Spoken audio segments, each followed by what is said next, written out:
আসসালামু আলাইকুম সুপ্রিয় শিক্ষার্থীবৃন্দ, সকলকে স্বাগত জানাচ্ছি আমাদের আজকের বায়োলজি মাস্টার ক্লাসে। তোমাদের সাথে আছি আমি ডাক্তার সিফাত চৌধুরী। আজকে আমরা বায়োলজি মাস্টার ক্লাসের আমাদের বোটানির ফার্স্ট চ্যাপ্টার কোষ ও এর গঠন, সেটার ফার্স্ট লেকচারটা পড়বো। এই চ্যাপ্টারটা যেহেতু বিরাট বড়, এটাকে আমরা 5টা লেকচারে ভাগ করেছি। তার মধ্যে আজকে আমরা পড়বো প্রথম লেকচারটা। তো আমাদের প্রতিটা লেকচার পড়ার ক্ষেত্রে যে জিনিসটা হয় সেটা হচ্ছে আমরা আগে দেখে নিই এই লেকচারে বা হচ্ছে এই চ্যাপ্টারে কি কি ইম্পর্টেন্ট টপিক আছে, কোনগুলা কত স্টার, এবং এই যে আমরা যে রাইটারের বই থেকে পড়াচ্ছি সেটা কোন রাইটারের কোন ডিভিশনের বই। তাহলে আসলে আমরা আগে সেটা দেখে নিই। আমরা দেখতে পাচ্ছি এটা হচ্ছে আবুল হাসান স্যারের বই থেকে নেওয়া হয়েছে। আবুল হাসান স্যার, আমরা যেহেতু বোটানি আবুল হাসান স্যারের বই থেকে পড়ি, তার যে লেটেস্ট এডিশন 10ম সংস্করণ 2022 এডিশন। তো এটাই হচ্ছে আপাতত যেটা আছে আমাদের হাতে লেটেস্ট এডিশন। এটা তোমাদের যখন অ্যাডমিশন টেস্ট আসবে তখন দেখা যাবে আরো একটা নতুন এডিশন বের হয়ে যাবে, তো সেটার এক্সট্রা ইনফো তোমরা পেয়ে যাবে, উন্মেষ থেকে দিয়ে দিবে। তো এবার আসো আমাদের এই চ্যাপ্টারের ইম্পর্টেন্ট টপিক গুলোর কথা যদি বলি। দেখো এই চ্যাপ্টারটা তো বিরাট একটা চ্যাপ্টার, তাই না? তো এই চ্যাপ্টারের টপিকও অনেক বেশি বেশি, যেরকম আমাদের কোষ ও এর আদর্শ, উদ্ভিদ কোষের গঠন আছে, সেখানে দেখা যায় যেরকম ওইখান থেকে আমাদের বেশ কোয়েশ্চেন আসে। তুমি মেডিকেল বলো, ভার্সিটি বলো, যে কোনো জায়গায় এই জায়গাগুলো থেকে কোয়েশ্চেন আসে। এরপরে কোষ প্রাচীর, কোষ প্রাচীরের ক্ষেত্রে আমাদের যে কোষ প্রাচীরের লেয়ার গুলা সেইগুলা থেকে কোয়েশ্চেন আসে। বিশেষ করে আমাদের কোয়েশ্চেন আসে যেরকম কোষ প্রাচীরের গঠন, কোন ধরনের উদ্ভিদ কোন ধরনের কোষ প্রাচীর নিয়ে গঠিত, এই জিনিসগুলা উপাদানটা নিয়ে প্রশ্ন আসে। এরপরে কোষ ঝিল্লি, কোষ ঝিল্লির মধ্যে আমাদের যে ফ্লুইড মোজাইক মডেল আছে, ফ্লুইড মোজাইক মডেল, এই ফ্লুইড মোজাইক মডেল থেকে ইম্পর্টেন্ট কোশ্চেন আসতেছে। তো এই জিনিসটা আমরা এখান থেকে ভালোভাবে পড়তে হবে। Ribosome, Golgi body, lysosome, endoplasmic reticulum, mitochondria, plastid, centriole, তার মানে এই যে যত সব অঙ্গাণুগুলো আছে, এই অঙ্গাণুগুলোর মধ্যে থেকে এদের ক্ষেত্রে কি কি লাগে, বিশেষ করে এদের ক্ষেত্রে দেখা যায় যেরকম এদের উৎপত্তি উৎপত্তি এরপরে এদের ক্ষেত্রে কোন বিজ্ঞানীরা তৈরি করছে বা আবিষ্কার করছে, বিজ্ঞানী, উৎপত্তি লাগে, বিজ্ঞানী লাগে, এদের পার্টস কি কি আছে সেই অংশগুলো লাগে, গঠন আর কি, তার মানে পার্টস বলতে পারো বা হচ্ছে গঠন বলতে পারো। এরপরে যদি আসো তারপরে এখান থেকে কি কি লাগে, এগুলোর ক্ষেত্রে কাজটা খুবই ইম্পর্টেন্ট, এইগুলো থেকে পরীক্ষায় কোশ্চেন আসে। তাহলে এই জিনিসগুলো আমাদের খুব ভালোভাবে জানতে হবে, ঠিক আছে? তাহলে এই জিনিসগুলো তো জানতেই হবে, সাথে সাথে দেখা যাবে যে এগুলোর ক্ষেত্রে কোনোটাতে স্পেসিফিক কিছু ফ্যাসিলিটিস আছে বা হচ্ছে স্পেসিফিক কিছু ফিচার আছে, সেই জিনিসগুলো আমাদের এখান থেকে জেনে নিব। এরপরে আসো এই যে সাইটোস্কেলিটন, এইটাও সেম, এই যে কোষ অঙ্গাণু হচ্ছে অংশ, এই জিনিসগুলা। এরপরে নিউক্লিয়াস, এই সব জায়গা থেকে সেম জিনিসই এর আগে যা যা বলে আসলাম, যে উৎপত্তি, তারপর হচ্ছে বিজ্ঞানীর নাম, তারপরে এখান থেকে যে গঠন আর হচ্ছে কাজ, এই জিনিসগুলো বেশি ইম্পর্টেন্ট।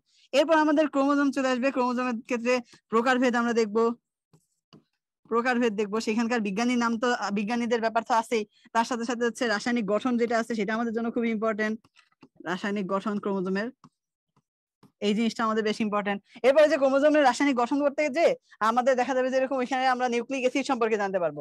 তো এই যে নিউক্লিক অ্যাসিড, এই জিনিসটা সম্পর্কে আমাদের ভালোভাবে জানতে হবে, যে নিউক্লিক অ্যাসিডের ক্ষেত্রে ওইখান থেকে আমরা পাবো হচ্ছে প্রকারভেদ, বিজ্ঞানীর নাম তো পাবো, প্রকারভেদ পাবো, তার মধ্যে ডিএনএ পাবো, আরএনএ পাবো। এই ডিএনএ এর গঠন টঠন পড়তে পড়তে আমরা ওইখান থেকে প্রতিলিপনটা দেখে ফেলবো। তারপরে আরএনএ এর গঠন টঠন পড়বো, তার মানে ডিএনএ প্রতিলিপন বা আমাদের যে ডিএনএ থেকে আরএনএ তৈরি হলো, সেইখান থেকে আমাদের ট্রান্সক্রিপশন, ট্রান্সলেশন, তার মানে রেপ্লিকেশন, ট্রান্সক্রিপশন, ট্রান্সলেশন, আর হচ্ছে জিন। এখন একটা জিনিস হচ্ছে ভাই, আমরা যে এই ট্রান্সক্রিপশন, ট্রান্সলেশন যে জিনিসগুলো বা রেপ্লিকেশন যে জিনিসগুলো এইচএসসি এর জন্য খুব ভালোভাবে পড়তাম, বিশেষ করে যেটা আমাদের রিটেনের জন্য পড়তাম, এখানে কিন্তু আমাদের রিটেন হিসেবে এই প্রসেসটা আসতেছে না। তো সেক্ষেত্রে আমরা কিভাবে পড়বো, ওইখানে কিছু স্পেসিফিক পার্টস আছে যেখান থেকে প্রশ্ন আসতে পারে, সেই জিনিসগুলো আমরা আজকে বা আমাদের এই লেকচারে দেখে ফেলবো, ঠিক আছে? তো এইগুলো গেল হচ্ছে এই চ্যাপ্টারে কি কি ইম্পর্টেন্ট টপিক আছে। তাহলে এখন আসো আমরা জেনে নেই যে আমরা আজকে যে লেকচারটা করবো সেখানে কি কি ইম্পর্টেন্ট টপিক আছে। প্রথমে দেখো আমরা দেখতে পাচ্ছি আজকের টপিক হচ্ছে কোষ আর হচ্ছে আদর্শ উদ্ভিদ কোষের গঠন। তো স্বাভাবিকভাবে এই কোশ্চেন আসবে যে ভাই কোষ আবার আদর্শ উদ্ভিদ কোষের কথা বললো কেন? আমরা জানি প্রাণী কোষ বা উদ্ভিদ কোষের ক্ষেত্রে দেখা যায় যেরকম যে পার্থক্যগুলো আছে সেগুলোর উপর ভিত্তি করে এই কথাগুলো বলা হয়েছে। আর কোষ প্রাচীর সম্পর্কে জানবো, কোষ ঝিল্লি সম্পর্কে জানবো, ঠিক আছে? তাহলে এই জিনিসগুলোর ক্ষেত্রে প্রথমে যদি আমরা আসি যে প্রিভিয়াস ইয়ার গুলোতে কিরকম কোশ্চেন আসছে, খেয়াল করে দেখো। মেডিকেল অ্যাডমিশন টেস্টে 22-23 মানে একেবারে রিসেন্ট ইয়ারে কোশ্চেন আসছে এখান থেকে। এরপরে 19-20 সালে থেকে আসছে, 13-14-11-12 ডেন্টালে থেকে দেখো 19-20, তাহলে রিসেন্টলি কোশ্চেন আসছে। ভার্সিটিতেও যে কোশ্চেন আসে না তা না, তাহলে এই টপিক থেকেই, তার মানে হচ্ছে এই কোষ আর উদ্ভিদ কোষের গঠন, এইখান থেকে কিন্তু বেশ কিছু কোশ্চেন চলে আসছে। তাহলে এই জিনিসগুলো আমাদের এখান থেকে পারতে হবে। তো আসো আমরা শুরু করি। কোষের কথা যদি বলা হয়, আমি যদি এইখানে যা যা আছে সেই জিনিসগুলো সামারাইজ করে আগে যদি একটু বলে আসি, যে দেখো কোষের কথা যদি আমি বলি, কোষ, কোষ বলার আগে আমার কাছে মানে বলার অন্য কিছু আছে। মনে করো তুমি জেলখানার কথা চিন্তা করো তো, জেলখানায় এক একটা কয়েদিদেরকে রাখা হয় কিসের মধ্যে? জেলখানায় যে কয়েদিরা আছে তাদেরকে রাখা হয় কি সেলের মধ্যে না? বিভিন্ন সেল আছে, সেলের মধ্যে রাখা হচ্ছে। তো এই যে কয়েদিদেরকে সেলের মধ্যে রাখা হচ্ছে, জেনারেলি যারা হচ্ছে বড় মাপের কয়েদি আছে তাদেরকে এই জেলখানার মধ্যে বা সেলের মধ্যে ঢোকানোর জন্য আগে দেখবা শিকল টিকল দিয়ে তাদের বডিতে বাঁধা থাকে, তারপরে হুক দিয়ে টানতে টানতে কোথায় নিয়ে যায়, এই সেলের মধ্যে নিয়ে যায়। তার মানে হুক দিয়ে টানতে টানতে কোথায় নিয়ে যাচ্ছে, সেলের মধ্যে নিয়ে যাচ্ছে। ঠিক সেই রকম আমাদের এই যে হুক সাহেব, সে আমাদের এই সেলের মধ্যে, কোষের ইংলিশ কি, সেল না, সেলের মধ্যে নিয়ে আসছে। তার মানে এই কোষের আবিষ্কারক কি হবে, কোষের আবিষ্কারক হবে হুক। এখন এখানে বলতে গেলে দুইজন হুক আছে, একজনের নাম হচ্ছে আমাদের লিউয়েন হুক, লিউয়েন হুক, আরেকজন হচ্ছে আমাদের রবার্ট হুক, আরেকজনকে রবার্ট হুক। তাহলে এখন দুইজনই তো হুক, এখন দুইজনই কোষের আবিষ্কারের সাথে জড়িত। কিভাবে? একজন আবিষ্কার করছে জীবিত কোষ, জীবিত কোষ, আর আরেকজন আবিষ্কার করছে মৃত কোষ। তো এখন আমরা কিভাবে মনে রাখবো যে লিউয়েন হুক কোনটা আবিষ্কার করছে আর রবার্ট হুক কোনটা আবিষ্কার করছে? মনে রাখবা এই জীবিত, এইটার ইংলিশ আমরা বলতে পারি না লিভিং, লিভিং, তার মানে বলতে পারি লিউয়েন হুকের আবিষ্কার, Leeuwen hook living, Leeuwen hook living, তার মানে লিউয়েন হুক কি আবিষ্কার করছে, এই জীবিত কোষটা আবিষ্কার করছে লিউয়েন হুক। বাকি থাকলো মৃত কোষ, তার মানে রবার্ট হুক কি করছে, এই মৃত কোষটা আবিষ্কার করছে। তো এইভাবে আমরা মনে রাখতে পারবো। দেখো এই জিনিসটা তো আমরা এখান থেকে দেখে পেলাম যে আমাদের জীবিত কোষ আর মৃত কোষ। এখন মৃত কোষটা আসলে কি, এই যে মৃত কোষ, সেটা আসলে রবার্ট হুক কিভাবে আবিষ্কার করছে, রয়্যাল সোসাইটির একটা প্রোগ্রামে তার হচ্ছে অ্যাসাইনমেন্ট দেওয়া রাখতো। তো সেই জন্য সে কি করলো, হঠাৎ করে একটা কর্ক, মানে আমাদের যে বোতল গুলা থাকে, কাঁচের বোতলের সিল সিল করার জন্য যে উপরে রাবারের কর্ক থাকে, সেই কর্কের থেকে কেটে মাইক্রোস্কোপের নিচে দেখলো। মাইক্রোস্কোপের নিচে দেখে সে মনে করলো যেরকম আচ্ছা এই মাইক্রোস্কোপের নিচে যেটা দেখতে পাচ্ছি সেটার নামই দিল হচ্ছে কি কোষ। তো এই যে আমাদের মৃত কোষ, আসলে সেটা ছিল কি মৃত কোষ। আর মৃত কোষটা আসলে কি ছিল, মৃত কোষটা আসলে আর কিছুই না, কোষ প্রাচীর দেখতে পাইছিলেন আসলে। তার মানে আমাদের এই রবার্ট হুক আসলে কি দেখতে পাইছিলেন, কোষ প্রাচীর দেখতে পাইছিলেন। ক্লিয়ার? তাহলে এই জিনিসগুলো আমরা এখান থেকে জেনে ফেললাম। যেহেতু রবার্ট হুক কোষ আবিষ্কার করছে প্রথম, সেই জন্যই তাকে বলা হয় কি কোষবিদ্যার জনক, জনক। এখন কিসের জনক, সে হচ্ছে কোষবিদ্যার জনক, কোষবিদ্যার জনক। এখন তোমাকে যদি বলা হয় যে কোষবিদ্যার জনককে, তাহলে তো রবার্ট হুক। কিন্তু যখন আসবে আধুনিক কোষবিদ্যার জনককে, তার মানে আমাদের নেক্সট কোশ্চেন কি, আধুনিক কোষবিদ্যার জনক। তাহলে আধুনিক কোষবিদ্যার জনক, কোষবিদ্যার জনক। দেখো এখন আমাদের কথায় যদি আসে আধুনিক কোষবিদ্যার জনকটা, সেটা আমরা জানবো। তো স্বাভাবিকভাবে তুমি চিন্তা করো কোষবিদ্যার জনক হচ্ছে রবার্ট হুক, এখন আধুনিক শব্দটা লাগাই দিছি মানে মডার্ন। এখন তুমি চিন্তা করো তো আমরা যতটুকু মডার্ন, আমাদের বাচ্চা কাচ্চারা তার চেয়ে বেশি মডার্ন, তার মানে হবে তুমি নিজে যতটুকু মডার্ন, তোমার বাবার থেকে তুমি বেশি মডার্ন না? তাহলে এই জিনিসটা স্বাভাবিকভাবে যত জেনারেশন আসে, বাচ্চা কাচ্চারা যত আসতে থাকবে তত বেশি আধুনিক হইতে থাকবে। তার মানে বাচ্চা কাচ্চারা বেশি আধুনিক হয় বা মডার্ন হয়। তাইলে সেইখান থেকে মনে রাখতে পারবা যে সোয়ান সন, সোয়ান সন, সন মানে কি সন্তান, পুত্র যেটা, তার মানে হচ্ছে এ তো বাচ্চা। তাহলে সোয়ান সন সে হচ্ছে আধুনিক কোষবিদ্যার জনক। এইভাবে একটু ট্রিক্স দিয়ে মনে রাখার চেষ্টা করবো, কারণ বিজ্ঞানীদের নাম জেনারেলি আমাদের মনে থাকে না। তো এই জিনিসটা আমরা এখান থেকে মনে রাখলাম। এবার আসো আমরা যা যা বললাম সেই জিনিসটা নিয়ে একটু যদি বলি। দেখো এখানে আমাদের বলাই আছে যেরকম আমাদের রবার্ট হুক, সে আসলে প্রথম এই জিনিসটা নামকরণ করছে আমাদের। আর সে আসলে কি নাম দিছিল, ওই যে প্রকোষ্ঠ বা সেল, যেহেতু ওই যে বলছিলাম যে আমাদের সন্ন্যাসীরা বা হচ্ছে বিভিন্ন ধরনের জেলখানা যারা আছে, তারা কিন্তু যেটার মধ্যে থাকে যে ছোট ছোট প্রকোষ্ঠ, সেটা সেলই বলা হয়তো। এই জিনিসটাই সে কোন গ্রন্থের মধ্যে বলছে, মাইক্রোগ্রাফিয়া গ্রন্থের মধ্যে সে প্রকাশ করছে। ঠিক আছে? তাহলে এই জিনিসটা নিয়ে আমরা এখান থেকে জেনে ফেলছি। এখন এগুলো তো হচ্ছে আমরা টুকটাক জানি। এই যে একটু আগে বলে আসছে আমাদের লিউয়েন হুক, এই যে দেখো অ্যান্টনি ভ্যান লিউয়েন হুক, সে প্রথম কিন্তু কোষ প্রাচীর ছাড়াও ভিতরের পূর্ণাঙ্গ জীবিত অংশ দেখছে। তার মানে জীবিত অংশ কে দেখছে, লিউয়েন হুক দেখছে। ক্লিয়ার? তাহলে এই জিনিসটা আমরা এখান থেকে দেখতে পেলাম। আর যে একটা জিনিসটা জানতে হবে সেটা হচ্ছে উট পাখির ডিম, সেটা হচ্ছে সব থেকে বড় কোষ। ঠিক আছে? আর এই যে আমাদের মানুষের নিউরন, সেটা হচ্ছে সব থেকে লম্বা কোষ। তার মানে এই দুইটা জিনিস কিন্তু স্পেসিফিক, যে সবচেয়ে বড় কোষের কথা যদি বলা হয় তাহলে সেটা কি হবে, উট পাখির ডিম, উট পাখির ডিম। ঠিক আছে? আর যদি বলা হয় সব থেকে লম্বা কোষ, সব থেকে লম্বা কোষ, লম্বা কোষের কথা যদি বলা হয় তাহলে সেটা বলতেছি আমরা মোটর নিউরন। মোটর নিউরন তো আমরা হচ্ছে স্বাভাবিকভাবেই বুঝতে পারতেছি যে এটা আসলে কি ধরনের নিউরন।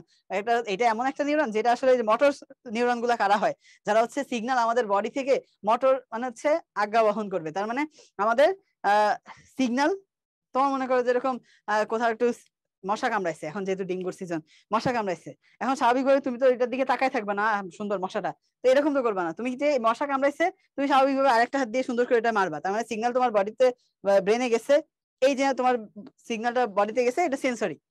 আর যখন তুমি সেটার বিরুদ্ধে কাজ করতেছো, মানে বডি থেকে তোমার সিগন্যাল যে কি করতেছে, মারতেছে, তখন সেটা হচ্ছে তোমার মোটর নিউরন। তাহলে এই যে সিগন্যালটা যে হচ্ছে তোমার হাতে সিগন্যাল দিচ্ছে যে না মারো, তো সেটা হচ্ছে মোটর নিউরন, সেটা হচ্ছে সব থেকে লম্বা নিউরন, 1.37 মিটার পর্যন্ত লম্বা হয়ে থাকে। তাহলে এই জিনিসগুলো আমাদের এখান থেকে মনে রাখতে হবে, ক্লিয়ার? তারপর আসো আমাদের নেক্সট যে জিনিসটা, সেটা হচ্ছে কোষবিদ্যা। তো একটু আগে আমি বলে আসছি তোমাদেরকে কি, যে কোষবিদ্যার জনক কে ছিলেন? কোষবিদ্যার জনক হচ্ছে আমাদের রবার্ট হুক, সে হচ্ছে কোষবিদ্যার জনক ছিল। কিন্তু আধুনিক কোষবিদ্যার কথা যখন আসবে, তখন আসবে কি সোয়ান সন, ক্লিয়ার? সন যেহেতু আছে, সন থাকলে কি সনরা হচ্ছে কি আধুনিক, তাই না? সন হচ্ছে আধুনিক, ঠিক আছে? তাহলে এটা পেয়ে গেলাম। এবার আসো আমাদের কোষ তত্ত্ব। এখন কোষ তত্ত্বের কথা যদি বলি, কোষ তত্ত্ব, কোষ তত্ত্বের ইংলিশ বললে আসবে সেল থিওরি। তার মানে হচ্ছে কোষের ক্ষেত্রে সেল, আর তত্ত্ব হচ্ছে থিওরি। এখন এইটা নিয়ে কোশ্চেন আসে, যেরকম ভাইয়া কোষ তত্ত্ব প্রদান করছে কারা? তো এত বিজ্ঞানী নাম মনে রাখা তো ঝামেলা, তো তুমি মনে রাখবা কোষ তত্ত্ব বা ইংলিশ হচ্ছে সেল থিওরি, সেল দিয়ে মনে রাখবা স্লেইডেন, নাম দিয়ে মনে রাখা যায় স্লেইডেন, আর থিওরি দিয়ে মনে রাখবা থিওডর, থিওডর। তাহলে দেখো এই যে তুমি পেয়ে গেলা যে আমাদের এই যে স্লেইডেন আর থিওডর, এই দুইজন মিলেই হচ্ছে আসলে কি করছে, এই দুইজন মিলে আসলে আমাদের কোষতত্ত্বটা প্রদান করছে। তাহলে এই জিনিসগুলো আমাদের এই প্রথম কোষতত্ত্ব দিছে কে? স্লেইডেন, আর হচ্ছে থিওডর সোয়ান। তাহলে এইটা হচ্ছে আমাদের পরবর্তীতে দেখা যাচ্ছে ভার্চু টাচু ওরা হচ্ছে আলাদা করে আবার তত্ত্ব প্রদান করছে। আপাতত এই দুজনের নাম আমাদের মাস্ট মনে রাখতে হবে। তো এখান থেকে দেখো কোষতত্ত্বের মধ্যে আসলে কি বলছে, কোষতত্ত্বের মধ্যে আসলে মানে মনে রাখার মতো কিছু বলে নাই, ঠিক আছে? দাগানো আছে ঠিকই, ইম্পর্টেন্টও, কিন্তু তুমি এমনি মনে রাখতে পারবা। কোষতত্ত্বের মধ্যে তুমি ছোটবেলা থেকে কোষ সম্পর্কে যা কিছু জেনে আসছো সেটাই বলছে। তার মানে তুমি জানছো জীবদের গঠন ও কার্যকরী একক হচ্ছে কি কোষ। সে কি করছে, ওইটারই বড় করছে, দুনিয়া যত কিছু আছে সবগুলোর সাথে একক বসাই দিছে। যেমন কি কি, এই যে জীবন্ত সত্তার গাঠন, গাঠনিক একক, কার্যকরী এককটারে সে একটু সুন্দর করে বলছে শারীরবৃত্তীয় একক, সাংগঠনিক একক, ঠিক আছে? তার মানে আলটিমেটলি আমাদের কোষটাই তো মৌলিক জিনিস, যেটা দিয়ে আমাদের তৈরি হচ্ছে দেহটা, তাহলে সেটারও বলছে তারা হচ্ছে মৌলিক একক। এখন এর মধ্যে কি থাকতেছে, ডিএনএ থাকতেছে, যার মধ্যে জিন আছে, তার মানে বংশগতি নিয়ন্ত্রণ করতেছে, তার মানে এইটা হচ্ছে বংশগতির একক। তাহলে এই জিনিসগুলোই তারা বলছে। আর বলছে যেরকম সব প্রাণী আসলে কি এই কোষ দিয়ে গঠিত, তাই না? একটা কোষ হইতে পারে অথবা একাধিক কোষ হইতে পারে, এক বা একাধিক কোষ দিয়ে গঠিত হয়েছে। আর সেই কোষগুলো কোথা থেকে আসতেছে, পূর্বের কোষ থেকে সৃষ্টি হচ্ছে। তার মানে কোষগুলো কি হচ্ছে, কোষগুলো আলটিমেটলি কোষ বিভাজিত হয়ে পূর্বের কোষ থেকে কোষ বিভাজনের মাধ্যমে সৃষ্টি হচ্ছে। তার মানে সবার যে কোষ বিভাজন হয় তা না, আমরা সেটা সম্পর্কেও জানি যে কাদের ক্ষেত্রে কোষ বিভাজন হয় না, এবং সেই ক্ষেত্রে কি ধরনের ঘটনা ঘটে, কিভাবে তৈরি হয়, এগুলো আমরা জানি। তো এই জিনিসগুলো হচ্ছে আমাদের, এইটাই হচ্ছে আমাদের কোষের তত্ত্ব বা কোষ তত্ত্ব। তাহলে এখন তুমি পারবা যে কোষ তত্ত্বর কারা দিছে, বলতে পারবো যেরকম সেল থিওরি, স্লেইডেন আর থিওডর, এই দুজন দিছে। এরপরে যদি বলে এটা কি কি পয়েন্ট আছে, সবগুলা শেষে একক বসাই দিলেই হয়ে গেল, ঠিক আছে? তাহলে এটাই হচ্ছে আমাদের এই সেল থিওরি বা কোষ তত্ত্ব। এখন আসো আমাদের কোষের প্রকারভেদের ক্ষেত্রে যদি আসি, কোষের প্রকারভেদ আসলে কয়েক ভাবে করা হয়, যেরকম নিউক্লিয়াসের গঠনের উপর ভিত্তি করে, আবার কাজের উপর ভিত্তি করে যদি বলা হয়, শারীরবৃত্তিক কাজের উপর ভিত্তি করে, যে কে কোন কাজ করতেছে। একটু আগে 4 নাম্বার পয়েন্ট পড়ছিলাম না, যে সব কোষগুলাই আসলে সৃষ্টি হয় তার পূর্বের কোষ থেকে। তো এই জিনিসটাই সম্পর্কে যদি আমরা বলি, যে কোষের ক্ষেত্রে আমরা যদি কোষ বলি, কোষটাকে হচ্ছে দুইটা ভাগে ভাগ করতে পারি। একটা হচ্ছে কাজের ভিত্তিতে, আরেকটা বলতে পারি নিউক্লিয়াসের ভিত্তিতে, ঠিক আছে? এখন কাজের ভিত্তিতে যদি আমরা ভাগ করি, কাজের ভিত্তিতে আমরা বলতে পারি হচ্ছে এটা দুই ধরনের আছে। কি কি? একটা হচ্ছে দেহকোষ, তার মানে দেহ তৈরি করবে, আমাদের দেহটা তৈরি করতেছে। আরেকটা হচ্ছে জনন কোষ, ঠিক আছে? তার মানে এইটার কাজ হচ্ছে কি আমাদের জনন কোষ তৈরি করা, গ্যামেট তৈরি করা, তার মানে হচ্ছে শুক্রাণু ডিম্বাণু তৈরি করা। জনন কোষে যদি আমি আরো স্পেসিফিক করে বলে দিই যে আসলে সেটা কি করবে, শুক্রাণু ও ডিম্বাণু তৈরি করবে, ক্লিয়ার? এইটা গেল। এবার আসো নিউক্লিয়াসের ক্ষেত্রে তাহলে ঘটনাটা কি? নিউক্লিয়াসের ক্ষেত্রে যদি আমরা বলি, নিউক্লিয়াসের উপর ভিত্তি করে যদি বলা হয়, তাহলে দুই ধরনের আছে। একটা হচ্ছে প্রাকেন্দ্রিক কোষ, যাদের নিউক্লিয়াস সুগঠিত নয়, প্রাকেন্দ্রিক কোষ। আর একটা হচ্ছে সুকেন্দ্রিক কোষ, ঠিক আছে?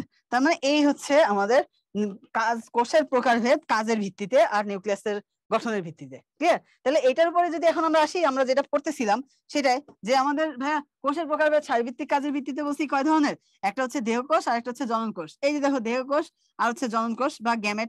এখন স্বাভাবিকভাবে এখানে যে ঝামেলাটা বাঁধে সেটা হচ্ছে ভাইয়া আমাদের জনন কোষ তো আমরা জানি দুইটা, শুক্রাণু আর ডিম্বাণু। বাকি যত ধরনের কোষ আছে যেটা দিয়ে দেহ গঠিত হচ্ছে সেগুলোকে আমরা বলতেছি হচ্ছে দেহকোষ। তার মানে এই যে আমাদের উচ্চ শ্রেণীর জীবের ক্ষেত্রে আর নিম্ন শ্রেণীর জীবের ক্ষেত্রে আমাদের দেহকোষে ক্রোমোজোম সংখ্যার কিন্তু পার্থক্য ঘটে। তো আপাতত তুমি মনে রাখবা যে গ্যামেট বা জনন কোষের ক্ষেত্রে যেটা হয়, গ্যামেট বা জনন কোষ শুক্রাণু ডিম্বাণুর ক্ষেত্রে ওরা হ্যাপ্লয়েড ক্রোমোজোম বিশিষ্ট হয়। ঠিক আছে, হ্যাপ্লয়েড হয়। তাহলে এই এই আমাদের যে এই প্রক্রিয়ার ক্ষেত্রে দেখা যায় যে এরকম আমাদের ক্রোমোজোম কেমন থাকে, ক্রোমোজোম থাকে হচ্ছে হ্যাপ্লয়েড। আর এই যে দেহকোষের ক্ষেত্রে এটা থাকে হচ্ছে ডিপ্লয়েড। উদাহরণ হিসেবে তোমরা বিভিন্ন ধরনের কোষের কথা বলতে পারো শুক্রাণু ডিম্বাণু ছাড়া আমরা যেগুলো দেখতেছি। এখন হ্যাপ্লয়েড আর ডিপ্লয়েড কি জিনিস সেটা নিয়ে আমাদের একটু দেখতে হবে। তো দেখো আমরা যদি আসি আমাদের মনে করো এখানে হচ্ছে আমরা একটু ডিসকাস করব যে হ্যাপ্লয়েড আর ডিপ্লয়েড কোষ কি জিনিস। ঠিক আছে, এটা হচ্ছে চিন্তা করব ডিপ্লয়েড, ডিপ্লয়েড আর হচ্ছে হ্যাপ্লয়েড। তাহলে এই দুইটার ক্ষেত্রে প্রথমে যে জিনিসটা আমাদের জানতে হবে সেটা হচ্ছে এই যে ডিপ্লয়েড হ্যাপ্লয়েড, এটা আসলে কি, এই হ্যাপ্লয়েড হচ্ছে সিঙ্গুলার আর ডিপ্লয়েড হচ্ছে আমাদের জোড়া আর কি, ডি বা ডাই দুই বোঝায়। ডি মানে হচ্ছে যদিও ডিই যদি বলো তাহলে সেক্ষেত্রে আবার হচ্ছে মাইনাস করা বোঝায়। তো যাই হোক আমাদের ডিপ্লয়েড আর হ্যাপ্লয়েডের ক্ষেত্রে যদি তুমি চিন্তা করো, এই যে একটা কোষ, এই কোষটা আসলে আমি যদি প্রাইমারিলি আঁকা শুরু করি তাহলে প্রাইমারি যদি আঁকি প্রথমে যেটা হয় আমাদের শুক্রাণু, শুক্রাণু আর হচ্ছে ডিম্বাণু ধরলাম, ডিম্বাণু। ঠিক আছে, শুক্রাণুর ক্ষেত্রে ধরে নিলাম মানে শুক্রাণুর ভিতরে এই ঘটনা আর ডিম্বাণুর মধ্যে এই ঘটনা। এখন ধরে নিলাম এইখানে শুক্রাণুর মধ্যে এরকম ভাবে ক্রোমোজোম আছে আর ডিম্বাণুর মধ্যে এরকম ভাবে ক্রোমোজোম আছে। ক্লিয়ার? তো এরা হচ্ছে এইভাবে আছে। এখন এদের মধ্যে যখন নিষেক ঘটবে তার মানে এদের মধ্যে কি ঘটতেছে, নিষেক ঘটতেছে। নিষেক ঘটার পরে কি তৈরি হবে, জাইগোট তৈরি হবে, তাই না? নিষেক ঘটার পরে জাইগোট তৈরি হলো, তার মানে শুক্রাণু আর ডিম্বাণু নিষেক হলো, নিষেক ঘটার ফলে জাইগোট তৈরি হলো। এটা হচ্ছে সেই কোষটা। জাইগোটের ক্ষেত্রে দেখা গেল এক্ষেত্রে কোষটা কেমন, এইরকম ভাবে কোষের ক্রোমোজোম গুলা এরকম অবস্থায় আছে। দেখো এইখানে তারা কি ছিল, সিঙ্গেল সিঙ্গেল ভাবে ছিল না, কিন্তু জাইগোট যখন তৈরি করছে তখন মায়ের কোষ থেকে মানে হচ্ছে মায়ের যেটা ডিম্বাণু ছিল সেই ডিম্বাণু থেকে একটা ক্রোমোজোম, আর বাবার ডিম্বাণু থেকে একটা, সরি বাবার যে শুক্রাণু আছে সেখান থেকে একটা ক্রোমোজোম চলে আসছে। তাহলে এই যে ঘটনাটা ঘটলো, তাহলে এইখানে আমাদের এই যে দশাটা ছিল এটা হচ্ছে একা একা ছিল, এখন জোড়ায় জোড়ায় তৈরি হচ্ছে। তাহলে এইটাকে আমরা বলতেছি এইগুলো হচ্ছে হ্যাপ্লয়েড, তার মানে শুক্রাণু ডিম্বাণু এগুলো হচ্ছে হ্যাপ্লয়েড। আর এই যে জাইগোটটা তৈরি হলো এই যে জোড়ায়, এইটারে আমরা বলতেছি ডিপ্লয়েড অবস্থা, এটা হচ্ছে আমাদের দেহকোষে ঘটনা ঘটে। তাহলে এইভাবে দেহকোষের ক্রোমোজোম গুলো এরকম জোড়ায় জোড়ায় থাকতেছে। ক্লিয়ার? তাহলে এই জিনিসটা আমরা এখান থেকে দেখে ফেললাম। তাহলে এবার আসো আমাদের নেক্সট যে জিনিসটা যেটা হচ্ছে সুকেন্দ্রিক কোষ আর প্রাকেন্দ্রিক কোষ। এই দুটার আরেকটা নাম আছে কি, আদি কোষ আর প্রকৃত কোষ। এখন আমরা যদি আসি যে সুকেন্দ্রিক কোষ কি আর আসলে প্রাকেন্দ্রিক কোষ কি সেটার আলোচনায়, তাহলে দেখো আমরা বলতে পারবো যে আমাদের প্রো ক্যারিওট, ক্যারিওট এইটা শব্দটা আসছে কোথা থেকে, প্রো মানে হচ্ছে আদি, আদি। ক্যারিওট শব্দটা আসছে ক্যারিয়ন থেকে, ক্যারিয়ন। ক্যারিয়ন শব্দের অর্থ কি, ক্যারিয়ন শব্দের অর্থ হচ্ছে নিউক্লিয়াস, নিউক্লিয়াস। ক্লিয়ার? তাহলে দেখো এই যে আমাদের আদি কোষ আছে যেটা প্রোক্যারিওট, সেটা আসলে কি, নিউক্লিয়াসটা আদি নিউক্লিয়াস, নিউক্লিয়াসের উপর ভিত্তি করে যেহেতু আমরা ভাগ করছি সেখান থেকে আমরা বলতেছি আদি নিউক্লিয়াস বিশিষ্ট কোষগুলো হচ্ছে প্রোক্যারিওটিক বা আদি কোষ। তাহলে আদি নিউক্লিয়াস মানে কি, তুমি চিন্তা করো তো, আদিম যুগের মানুষের কথা চিন্তা করো। তোমার তো এখন মনে হলো যে এরকম অনেক ধরনের জামা কাপড় আছে, এই যে আমরা চশমা পড়তেছি, ঘড়ি পড়তেছি, বিভিন্ন জিনিসপত্র আমাদের আছে, মেয়েদের ক্ষেত্রে বিভিন্ন ধরনের অর্নামেন্টস আছে, কিন্তু আগে প্রথম আদিম যুগের মানুষের কথা চিন্তা করতো, তাদের তো জামা কাপড়েরই ঠিক ছিল না। তো তার ক্ষেত্রে এত অর্নামেন্টস কি ছিল, এত সুগঠিত ভাবে তারা তো থাকতে পারতো না, কিন্তু আমরা না হয় বিরাট সুগঠিত ভাবে থাকার চেষ্টা করি। তো এই জিনিসটাই হচ্ছে আমাদের নিউক্লিয়াসের, ওদের নিউক্লিয়াসের ক্ষেত্রেই ঘটে। যেরকম নিউক্লিয়াসের যদি গঠনের কথা বলো, নিউক্লিয়াসের মধ্যে কি আছে, নিউক্লিয়াসের কথা যদি বলি আমরা, নিউক্লিয়াসের ক্ষেত্রে যদি আমরা বলি, নিউক্লিয়াসের যে অংশগুলো আছে সেটা আমরা বলতে পারি যে নিউক্লিয়াস আছে হচ্ছে নিউক্লিওলাস, নিউক্লিওলাস মানে নিউক্লিয়াসের মধ্যে ছোট্ট একটা নিউক্লিয়াসের মতো যে অংশটা সেটা আমরা বলতেছি নিউক্লিওলাস। এরপর আসো আমাদের নেক্সট যেটা আছে নিউক্লিওপ্লাজম, নিউক্লিওপ্লাজম, প্লাজম। এরপরে যে জিনিসটা আছে সেটা কি, সেটা হচ্ছে আমাদের নিউক্লিয়াস আছে, নিউক্লিওপ্লাজম আছে, বাইরে একটা আবরণ থাকা লাগবে না, তাহলে বাইরে আছে হচ্ছে আমাদের নিউক্লিয়ার মেমব্রেন, নিউক্লিয়ার মেমব্রেন। আর এর সাথে কি থাকতেছে, এর সাথে থাকতেছে হচ্ছে ক্রোমাটিন তন্তু, যেটা আলটিমেটলি ক্রোমোজোম হচ্ছে। তাহলে এই জিনিসগুলো আমাদের থাকতেছে নিউক্লিয়াসে। তো এগুলো তো নিউক্লিয়াসের ক্ষেত্রে থাকতেছে একটা সুগঠিত নিউক্লিয়াসে, কিন্তু যখনই আমাদের আসবে আদি বা হচ্ছে প্রাকেন্দ্রিক, তাদের ক্ষেত্রে তুমি চিন্তা করো তো, এই যে এত ধরনের আমাদের তো বিভিন্ন ধরনের জামা কাপড় আছে, যেরকম পাঞ্জাবি আছে, শার্ট আছে, টি শার্ট আছে, বিভিন্ন ধরনের পাঞ্জাবি ড্রেস ট্রেস আছে। তো এই নিউক্লিয়াসেরও বিভিন্ন অংশ আছে, কিন্তু আদিম যুগের মানুষের কথা চিন্তা করো, তাদের তো দেখা যেত যেরকম একেবারেই খুবই খারাপ অবস্থা, তাদের ক্ষেত্রে কি এইসব জিনিসপত্র থাকতো না, তাই না? তাহলে তাদের ক্ষেত্রে এত ধরনের ড্রেস তো ছিল না, কিন্তু মান-ইজ্জত তো রক্ষা করা লাগবে, সেই জন্য তার ক্ষেত্রে কিছু তো থাকা লাগবে। তো দেখা যেত যেরকম লজ্জাস্থান ঢাকার জন্য তাদের কিছু একটা থাকতো, ঠিক সেরকম যারা মডার্ন, মানে হচ্ছে কোষ যারা মডার্ন বা হচ্ছে সুকেন্দ্রিক কোষ, তাদের ক্ষেত্রে সবই থাকে। কিন্তু প্রাকেন্দ্রিক কোষের ক্ষেত্রে এইগুলোর মধ্যে এই যে তিনটা জিনিস আমি লিখছি আগে, সেই তিনটা জিনিস কিন্তু থাকে না, ঠিক আছে? তার মানে প্রাকেন্দ্রিক কোষের ক্ষেত্রে এই জিনিসগুলো থাকে না, যেটা না থাকলেই না, একদম যে বলছিলাম যেরকম মান সম্মান ঠেকানো লাগবে, সেই জিনিসটা ওদের ক্ষেত্রে থাকে। তো তার মানে ওদের ক্ষেত্রে কি থাকে, ক্রোমাটিনটা থাকে। এই যে ক্রোমাটিনটা থাকতেছে, এই ধরনের যে নিউক্লিয়াসটা আছে সেইটাকেই বলা হচ্ছে আসলে ওদের নিউক্লিয়েড, ঠিক আছে? ওদের নিউক্লিয়াসটাকে তার মানে কি বলতেছি, নিউক্লিয়েড। তার মানে ওদের ক্ষেত্রে এই যে আসলে বলতে পারো যেরকম আসলে এটা কি আসলে ভাই ক্রোমাটিন না, আসলে এটা কি ছিল মেইনলি, আসলে ওদের ডিএনএ যেটা ছিল, মেইনলি আসলে কি ওদের ডিএনএ যেটা ছিল, কারণ ডিএনএ তো থাকা লাগবে। তাহলে ওদের ক্ষেত্রে এই যে ডিএনএটা আছে, ডিএনএটা সুন্দর করে নিউক্লিয়ার তৈরি করে, ক্লিয়ার? তাহলে এই ঘটনাটা ওদের ক্ষেত্রে ঘটতেছে। এখন আসো আমরা যদি বলি এই যে ভাই হচ্ছে ওদের যে নিউক্লিয়ার আছে, এইটার ছাড়া ওদের আর কি কি আছে। দেখো আমি বললাম যেরকম আমাদের তো অর্নামেন্টস অনেক ধরনের আছে, অনেক সুন্দর, তো ওদের ক্ষেত্রে তো সেই জিনিসটাও নাই। তো ওদের ক্ষেত্রে তাহলে কি, ও আমাদের যেরকম সাইটোপ্লাজমে বিভিন্ন ধরনের অঙ্গাণু আছে, সেগুলো হচ্ছে অর্নামেন্টস এর মতো, ওদের ক্ষেত্রে কিন্তু বিভিন্ন ধরনের অঙ্গাণু নাই, তার মানে ওদের আসলে অর্নামেন্টস নাই। কিন্তু তার মানে এই না যে একেবারে কিছু নাই, ওদের ও যে ওইখানেও সান্ত্বনা স্বরূপ কিছু তো ছিল। তাহলে সেই জিনিসগুলো ওদের ক্ষেত্রে কি, রাইবোজোম। তার মানে ওদের ক্ষেত্রে নিউক্লিয়ার থাকতেছে, আর কি থাকতেছে সাথে হচ্ছে রাইবোজোম থাকতেছে, রাইবোজোম থাকতেছে, ক্লিয়ার? তাহলে ওদের রাইবোজোম থাকতেছে আর নিউক্লিয়ার থাকতেছে, কিন্তু থাকতেছে তো থাকতেছে। মনে করো যে এরকম ওদের একটা অর্নামেন্টস আছে, সেটা কি মডার্ন না, সেই আদিম যুগের, তাহলে সেটা কেমন হবে, রাইবোজোমটা হবে হচ্ছে 70S, এস মানে হচ্ছে ভেদবার্গ একক, SVEDBERG, ঠিক আছে? সেই জন্য এস আসছে, এটা নিয়ে পরে আমরা রাইবোজোমের সময় পড়াশোনা করবো। তাহলে এই জিনিসগুলো কাদের ক্ষেত্রে থাকতেছে, আমাদের আদিকোষের ক্ষেত্রে থাকতেছে। তাহলে এই যে ঘটনাগুলো ঘটলো, সেটা নিয়ে আমরা হচ্ছে এখন যদি বলি যে এদের তাহলে আদিকোষের যে ঘটনাটা পাচ্ছি, এইগুলো হচ্ছে তাদের গঠনের ক্ষেত্রে পাওয়া যায়। আর এটা কাদের ক্ষেত্রে আদিকোষ ঘটে, যেটা হচ্ছে মেইনলি হচ্ছে যত ধরনের ব্যাকটেরিয়া আছে, যেরকম সাইনোব্যাকটেরিয়া, নর্মাল ব্যাকটেরিয়া। আবার দেখো এখানে বলা আছে উদাহরণের মধ্যে মাইক্রোপ্লাজমার কথা বলা আছে। এখন মাইক্রোপ্লাজমা আসলে কি, সেটাও তো একই, সেটা তো হচ্ছে আসলে ব্যাকটেরিয়া। তাহলে এই যত ধরনের ব্যাকটেরিয়া আছে, এই ব্যাকটেরিয়া গুলো সাইনোব্যাকটেরিয়া, ব্যাকটেরিয়া পাইলেই সেটা কি হবে, সেটা হচ্ছে আমাদের আদিকোষী হবে, বা একবারে বললে হচ্ছে মনের রাজ্যে সবাই হচ্ছে আদিকোষী হয়, ঠিক আছে? তাহলে এই জিনিসগুলো আমরা এখান থেকে পেয়ে গেছি। এবার ডিএনএ অঞ্চলটাকে আমরা কি বলতেছি, নিউক্লিয়েড বলতেছি। আর এটা কি ধরনের ডিএনএ, বৃত্তাকার ডিএনএ। এইটা কিন্তু খুবই ইম্পর্টেন্ট একটা জিনিস। কারণ কি, কারণ আমাদের ডিএনএ দ্বিসূত্রক হবে নাকি বৃত্তাকার হবে, সেটা ডিপেন্ড করে কিন্তু হিস্টোন প্রোটিনের উপর।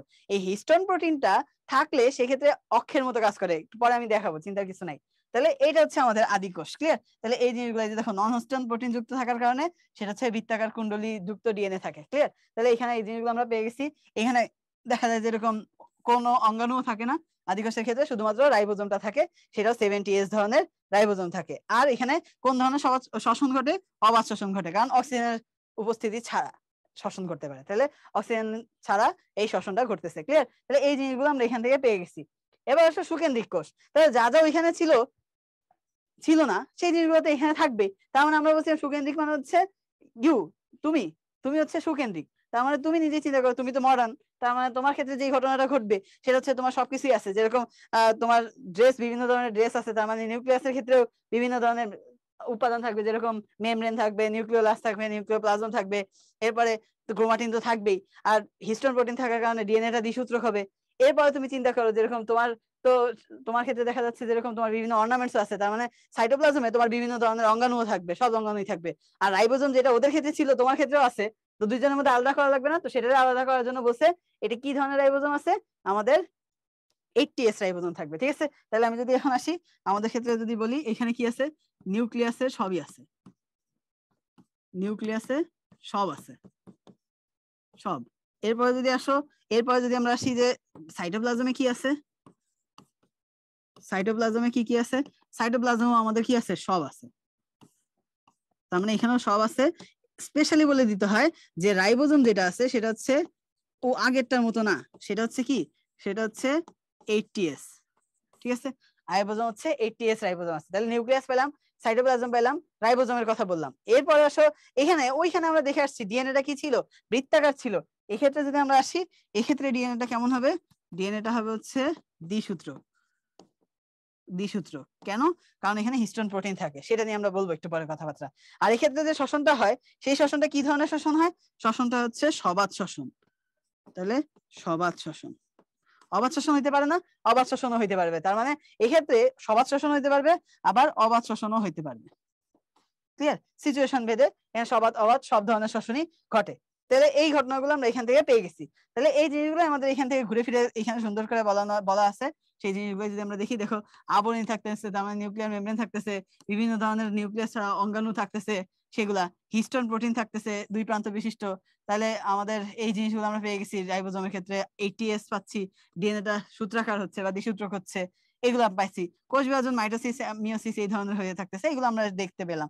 আর কাদের ক্ষেত্রে ঘটে, সবার ক্ষেত্রেই আমাদের এই ঘটনাগুলো পাচ্ছি। তার মানে যে মনেরা ছাড়া বাকি যারা আছে তাদের ক্ষেত্রে এটা পাচ্ছি। এই যে প্রথম প্রকৃতকোষী এবং বহুকোষী জীবকে, সেটা আমাদের এখান থেকে একটু মনে রাখতে হবে, যেটা হচ্ছে আসলে কি, লোহিত শৈবাল। ক্লিয়ার, তাহলে এই জিনিসগুলো আমরা হচ্ছে এখান থেকে মনে রাখতেছি। তাহলে এইগুলো থেকে আমাদের পরীক্ষার কোশ্চেন আসলে ইনশাআল্লাহ পারবো। এবার আসলে যে পার্থক্যগুলো, একটু আগে আমি যে জিনিসগুলো তোমাদেরকে বলছি সেটাই। প্রথমে আসলে নিউক্লিয়াস। নিউক্লিয়াসের ক্ষেত্রে আমরা কি বলছিলাম, আমাদের যেহেতু সুগঠিত ইউক্যারিওটিক, আমাদের সবকিছুই আছে। তার মানে এই যে সুগঠিত বা প্রকৃত কোষে সবকিছুই থাকতেছে। তার মানে ঝিল্লি, ক্রোমোজোম, নিউক্লিওপ্লাজম, নিউক্লিয়াস সব থাকতেছে। আর এটা অগঠিত হওয়ার কারণে এতে শুধুমাত্র ডিএনএ থাকতেছে। ডিএনএ অঞ্চলটাকে বলতেছি আমরা নিউক্লিয়েড, এইটাই তো। এরপর দেখো ডিএনএ। ডিএনএ এর ক্ষেত্রে যে জিনিসটা হয় সেটা আমি একটু আগে তোমাদের বলছিলাম যে হিস্টোন প্রোটিন। হিস্টোন প্রোটিন, এই হিস্টোন প্রোটিনটা আসলে কি এরকম অক্ষের মতো কাজ করে। একটা কোনো একটা বস্তু সেটা যদি ঘুরতে হয় তার অক্ষ লাগে। তো এই ক্ষেত্রে যে জিনিসটা ঘটে, এটা হচ্ছে অক্ষের মতো কাজ করার কারণে এইখান থেকে যে আমাদের ডিএনএটা আছে, সে এইটাকে অক্ষের মধ্যে রেখে এরকম দ্বিসূত্রক গঠনটা তৈরি করে। তাহলে এই হচ্ছে আমাদের হিস্টোন প্রোটিন থাকার কারণে, হিস্টোন প্রোটিন থাকার কারণে সূত্রাকার গঠন বা বলতে পারো দ্বিসূত্রক গঠন। আবার তুমি যদি চিন্তা করো এখানে যদি হিস্টোন প্রোটিন না থাকে, তখন কি ঘটনাটা ঘটবে, এই যে ডিএনএটা সে হচ্ছে এরকম প্যাচ না খেয়ে এরকম গোল হয়ে যাবে। তার মানে এই যে বৃত্তাকার ঘটনা ঘটলো, এটা হচ্ছে আমাদের বৃত্তাকার ডিএনএ। তাহলে বৃত্তাকার ডিএনএ, এইটা হচ্ছে আমাদের বৃত্তাকার ডিএনএ। তাহলে এই যে বৃত্তাকার ডিএনএটা কেন থাকতেছে, যদি হিস্টোন প্রোটিন না থাকে সেই জন্য। তাহলে এই জিনিসটা আমাদের জন্য ইম্পর্টেন্ট যে কোনটার কারণে এই ঘটনাটা ঘটতেছে। এই যে দেখো ডিএনএ বৃত্তাকার, কারণ এখানে হিস্টোন প্রোটিন থাকে না, আর এখানে সূত্রাকার, এখানে হিস্টোন প্রোটিন থাকে, তাই। ক্লিয়ার, তাহলে এই জিনিসগুলো আমরা বলতেছি যেহেতু এরকম, সেই জন্য এদেরকে ক্রোমোজোম কিন্তু বলি নাই আমরা, ডিএনএ নিউক্লিয়েড বলছিলাম। এরপর দেখো আবরণ বেষ্টিত অঙ্গাণু। অঙ্গাণুর কথা এখন তুমি চিন্তা করো, অঙ্গাণুর ক্ষেত্রে কি আমাদের অঙ্গাণু সবই আছে, কিন্তু ওদের ক্ষেত্রে কি ছিল না। তার মানে ওদের ক্ষেত্রে এই অঙ্গাণুগুলা থাকে না, থাকে কে শুধুমাত্র রাইবোজোম। রাইবোজোমের মধ্যে আবার কি আছে, 80s রাইবোজোম আছে। ক্লিয়ার, আর আমাদের ক্ষেত্রে 80s রাইবোজোম আছে, ওদের ক্ষেত্রে ছিল 70s রাইবোজোম। 70s টা ভেঙে কি হয় 50s আর 30s, আর 80s টা ভেঙে কি হয় 60s 40s। তো এই জিনিসটা যদি আমরা জানতে চাই যে আসলে ভাই কেন 70 ভেঙে 50-30 হয় আর 80 ভেঙে 60-40 হয়, এই জিনিসটা নিয়ে আমরা ডিসকাস করব আমাদের সেই রাইবোজোম লেকচারে। তার মানে এখান থেকে এরপরে যখন আমাদের রাইবোজোম লেকচারটা আসবে, রাইবোজোম টপিক, সেখানে কিন্তু আমরা দেখবো যে কেন এইগুলো হয়। যেখানে আমাদের আপাতত যেটা মনে রাখা, সেটা আমরা মনে রাখতে পারি যে এইটা হচ্ছে ভেদবার্গ। ঠিক আছে, স্পেলিং হচ্ছে এস দিয়ে শুরু, কিন্তু এটার উচ্চারণ হচ্ছে ভেদবার্গ। আর এটা হচ্ছে আসলে অদক্ষেপণের হার বোঝাচ্ছে। এটা হচ্ছে রাইবোজোমের ক্ষেত্রে আমরা পাচ্ছি 70s, মানে হচ্ছে এইটা হচ্ছে ভেদবার্গ, হচ্ছে একক কিসের, অদক্ষেপণের হার বোঝাচ্ছে এখানে। এরপর আসলে সাইটোস্কেলেটন বা আমাদের কোষ্ঠীয় কঙ্কাল, স্বাভাবিকভাবে ওদের ক্ষেত্রে এগুলো কিছুই থাকে না, আমাদের ক্ষেত্রে থাকে। এরপর আসো আরএনএ পলিমারেজ। আরএনএ পলিমারেজ ওদের ক্ষেত্রে এক প্রকার, আমাদের 3 প্রকারের আরএনএ পলিমারেজ থাকতেছে। অপেরণের কথা বলি, অপেরণ নিয়ে আমরা হচ্ছে ডিসকাস করবো আমাদের হচ্ছে জিন অংশ যেটা আছে একেবারে লাস্ট লেকচারে, 5 নাম্বার লেকচারে আমরা জিন নিয়ে যখন ডিসকাস করব, ওদের ক্ষেত্রে দেখা যায় যেরকম অপেরণ থাকে, কিন্তু আমাদের ক্ষেত্রে অপেরণ থাকে না। ক্লিয়ার, তো আমাদের ক্ষেত্রে অপেরণ না থাকলে কিভাবে ঘটনা ঘটতেছে সেটা আমরা তখন দেখবো। জিনের গঠনে দেখো ইন্ট্রন্স নেই, আর আমাদের ইন্ট্রন্স আছে, এক্সন আর ইন্ট্রন। তার মানে হচ্ছে ডিএনএ আমাদের যে আরএনএ তৈরি হচ্ছে, আরএনএ এর মধ্যে দেখা যায় যে এরকম একটা অংশ থাকে, সেই অংশগুলো আসলে তোমার পরবর্তীতে বৈশিষ্ট্য প্রকাশ করতে পারে না, তার মানে কোনো প্রোটিন সংশ্লেষ করতে পারে না। তো সেই অংশটাকে আমরা কি বলতেছি, ইন্ট্রন বলতেছি। আর এই যে অংশটা প্রকাশ করতে পারে তারা হচ্ছে এক্সন। তো এই জিনিসগুলো নিয়ে আমরা হচ্ছে ডিসকাস করবো আমাদের ওই পার্টে। এরপর কোষ বিভাজন অ্যামাইটোসিস প্রক্রিয়ায় ঘটে থাকে। তার মানে অ্যামাইটোসিস প্রক্রিয়াটা আসলে কি? অ্যামাইটোসিস প্রক্রিয়া আসলে আর কিছুই না। তুমি ছোটবেলায় চুইংগাম খাইছো না? আমাদের ক্ষেত্রে অনেকেরই হয়েছে এরকম, চুইংগাম খাইছি। চুইংগাম খাওয়ার ক্ষেত্রে দেখা গেছে যে ছোটবেলায় তো দুষ্টুমি করার জন্য হলো চুইংগামটা সুন্দর করে হাতে নিছি, চালানোর পরে ইস চিন্তা করতে খারাপ লাগতেছে। তো এই যে চুইংগামটা নিয়ে আবার কি করছি, এরকম টান দিছি। এরকম যখন চুইংগামটা নিয়ে যখন টান দিছি, টান দিলে যেটা হাতের ভিতরে যে অংশ দুইটা, এই দুইটা কিন্তু মোটাই থাকে, কিন্তু মাঝখানের অংশ আস্তে আস্তে পাতলা হইতে থাকে। এই যে তুমি টানতে টানতে টানতে টানতে মাঝখানের অংশ পাতলা হইতে হইতে একটা সময় কি হয়, ছিঁড়ে যায়, তাই না? ছিঁড়ে দুই ভাগ হয়ে গেল। তো ঠিক সেম ঘটনাটা অ্যামাইটোসিস কোষ বিভাজনের ক্ষেত্রে ঘটে। কোন রকম জটিল প্রক্রিয়া ছাড়াই একটা কোষ ভেঙে দুইটা ভাগে ভাগ হয়ে যায়। তাহলে এই যেখানে হচ্ছে প্রথমে নিউক্লিয়াস গুলো দুই পাশে মোটাই থাকে, আস্তে আস্তে পরবর্তীতে কোষটা মাঝখানে শুরু হইতে হইতে আলাদা হয়ে যায়। তাহলে এটা হচ্ছে মাইটোসিস। আর মাইটোসিস আর মিওসিস এই দুইটা হচ্ছে উন্নত প্রাণী, যে উন্নত কোষ যেটা সেটার মধ্যেই ঘটবে। শ্বসনের ক্ষেত্রে দেখো এখানে অবাধ শ্বসন ঘটতেছে, আর এখানে কি সবাধ শ্বসন ঘটে। কিন্তু তাই বলে কি আসলে অবাধ শ্বসন ঘটবে না? ঘটে, পরিস্থিতি অনুযায়ী অবাধ শ্বসনও ঘটতে পারে।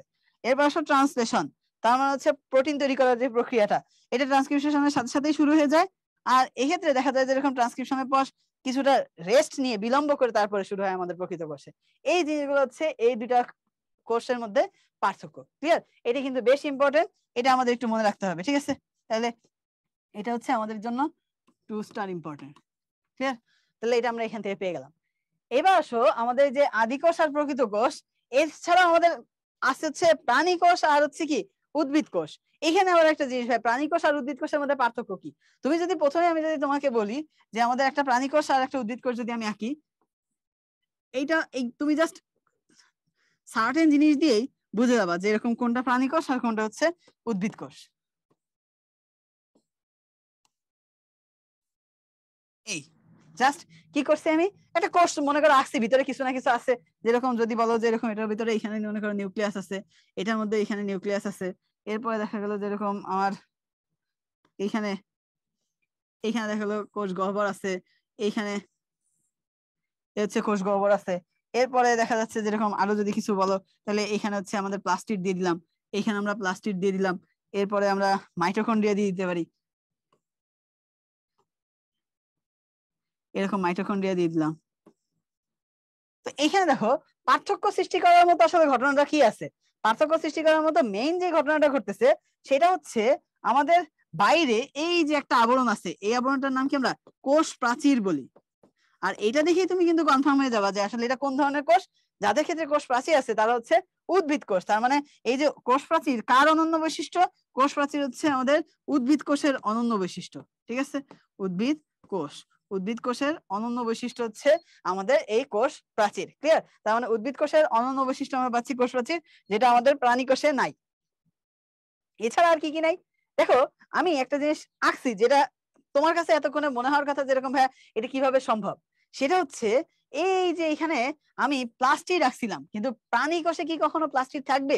থাকবে না। তার মানে এই জিনিসটা কিন্তু এখানে হবে না। তাহলে এইটা আমরা বলতে পারি যে এই জিনিসটা কিন্তু এখানে হবে না। ঠিক আছে, তাহলে সেই জিনিসটাই আমাদের কিন্তু ইম্পর্টেন্ট, যে এই যে দেখো এখানে যে জিনিসগুলো আমরা পাইলাম, এখানে সবই আছে, কি নাই? প্রাণী কোষে প্লাস্টিক নাই, কোষ প্রাচীর নাই। এত কিছু থেকে বঞ্চিত করতেছো তুমি প্রাণী কোষকে।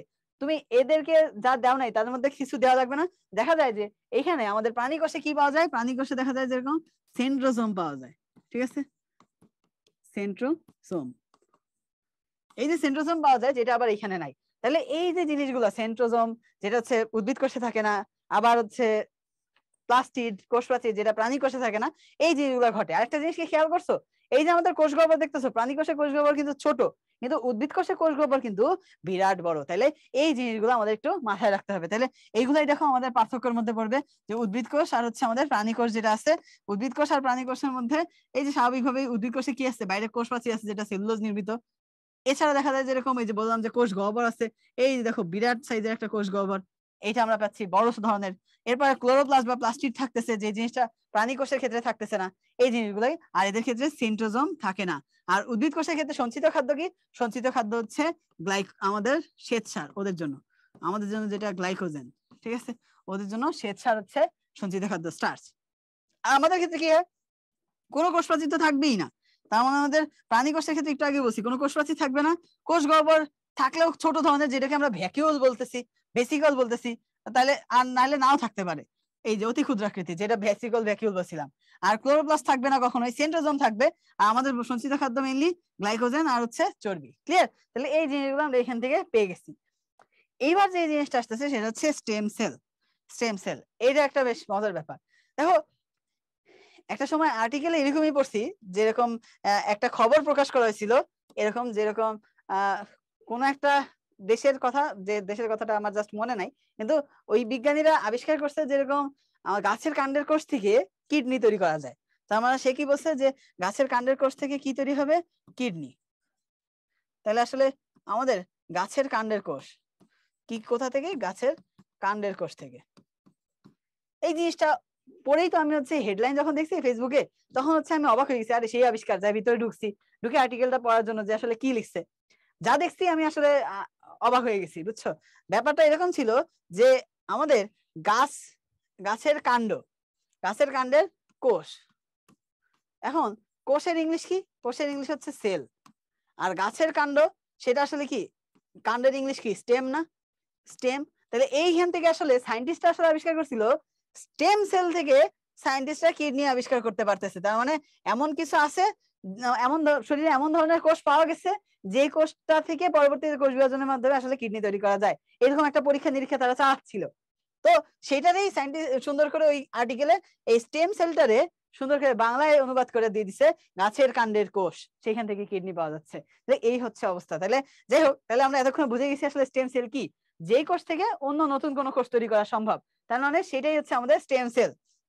তার মানে এই যে দেখো আমাদের অসংখ্যবার বিভাজিত হয়ে শেষ পর্যন্ত একটা বিশাল দেহের পূর্ণাঙ্গ মানুষ যে তৈরি হয়, সেই ক্ষেত্রে দেখা যায় যেরকম কিছু কিছু ক্ষেত্রে আমাদের স্টেম সেল থাকে, যেরকম লোহিত রক্তকণিকার ক্ষেত্রে স্টেম সেল আছে হচ্ছে অস্থিমজ্জায়, সেইখান থেকে সারা জীবন আমাদের কোষ তৈরি হচ্ছে।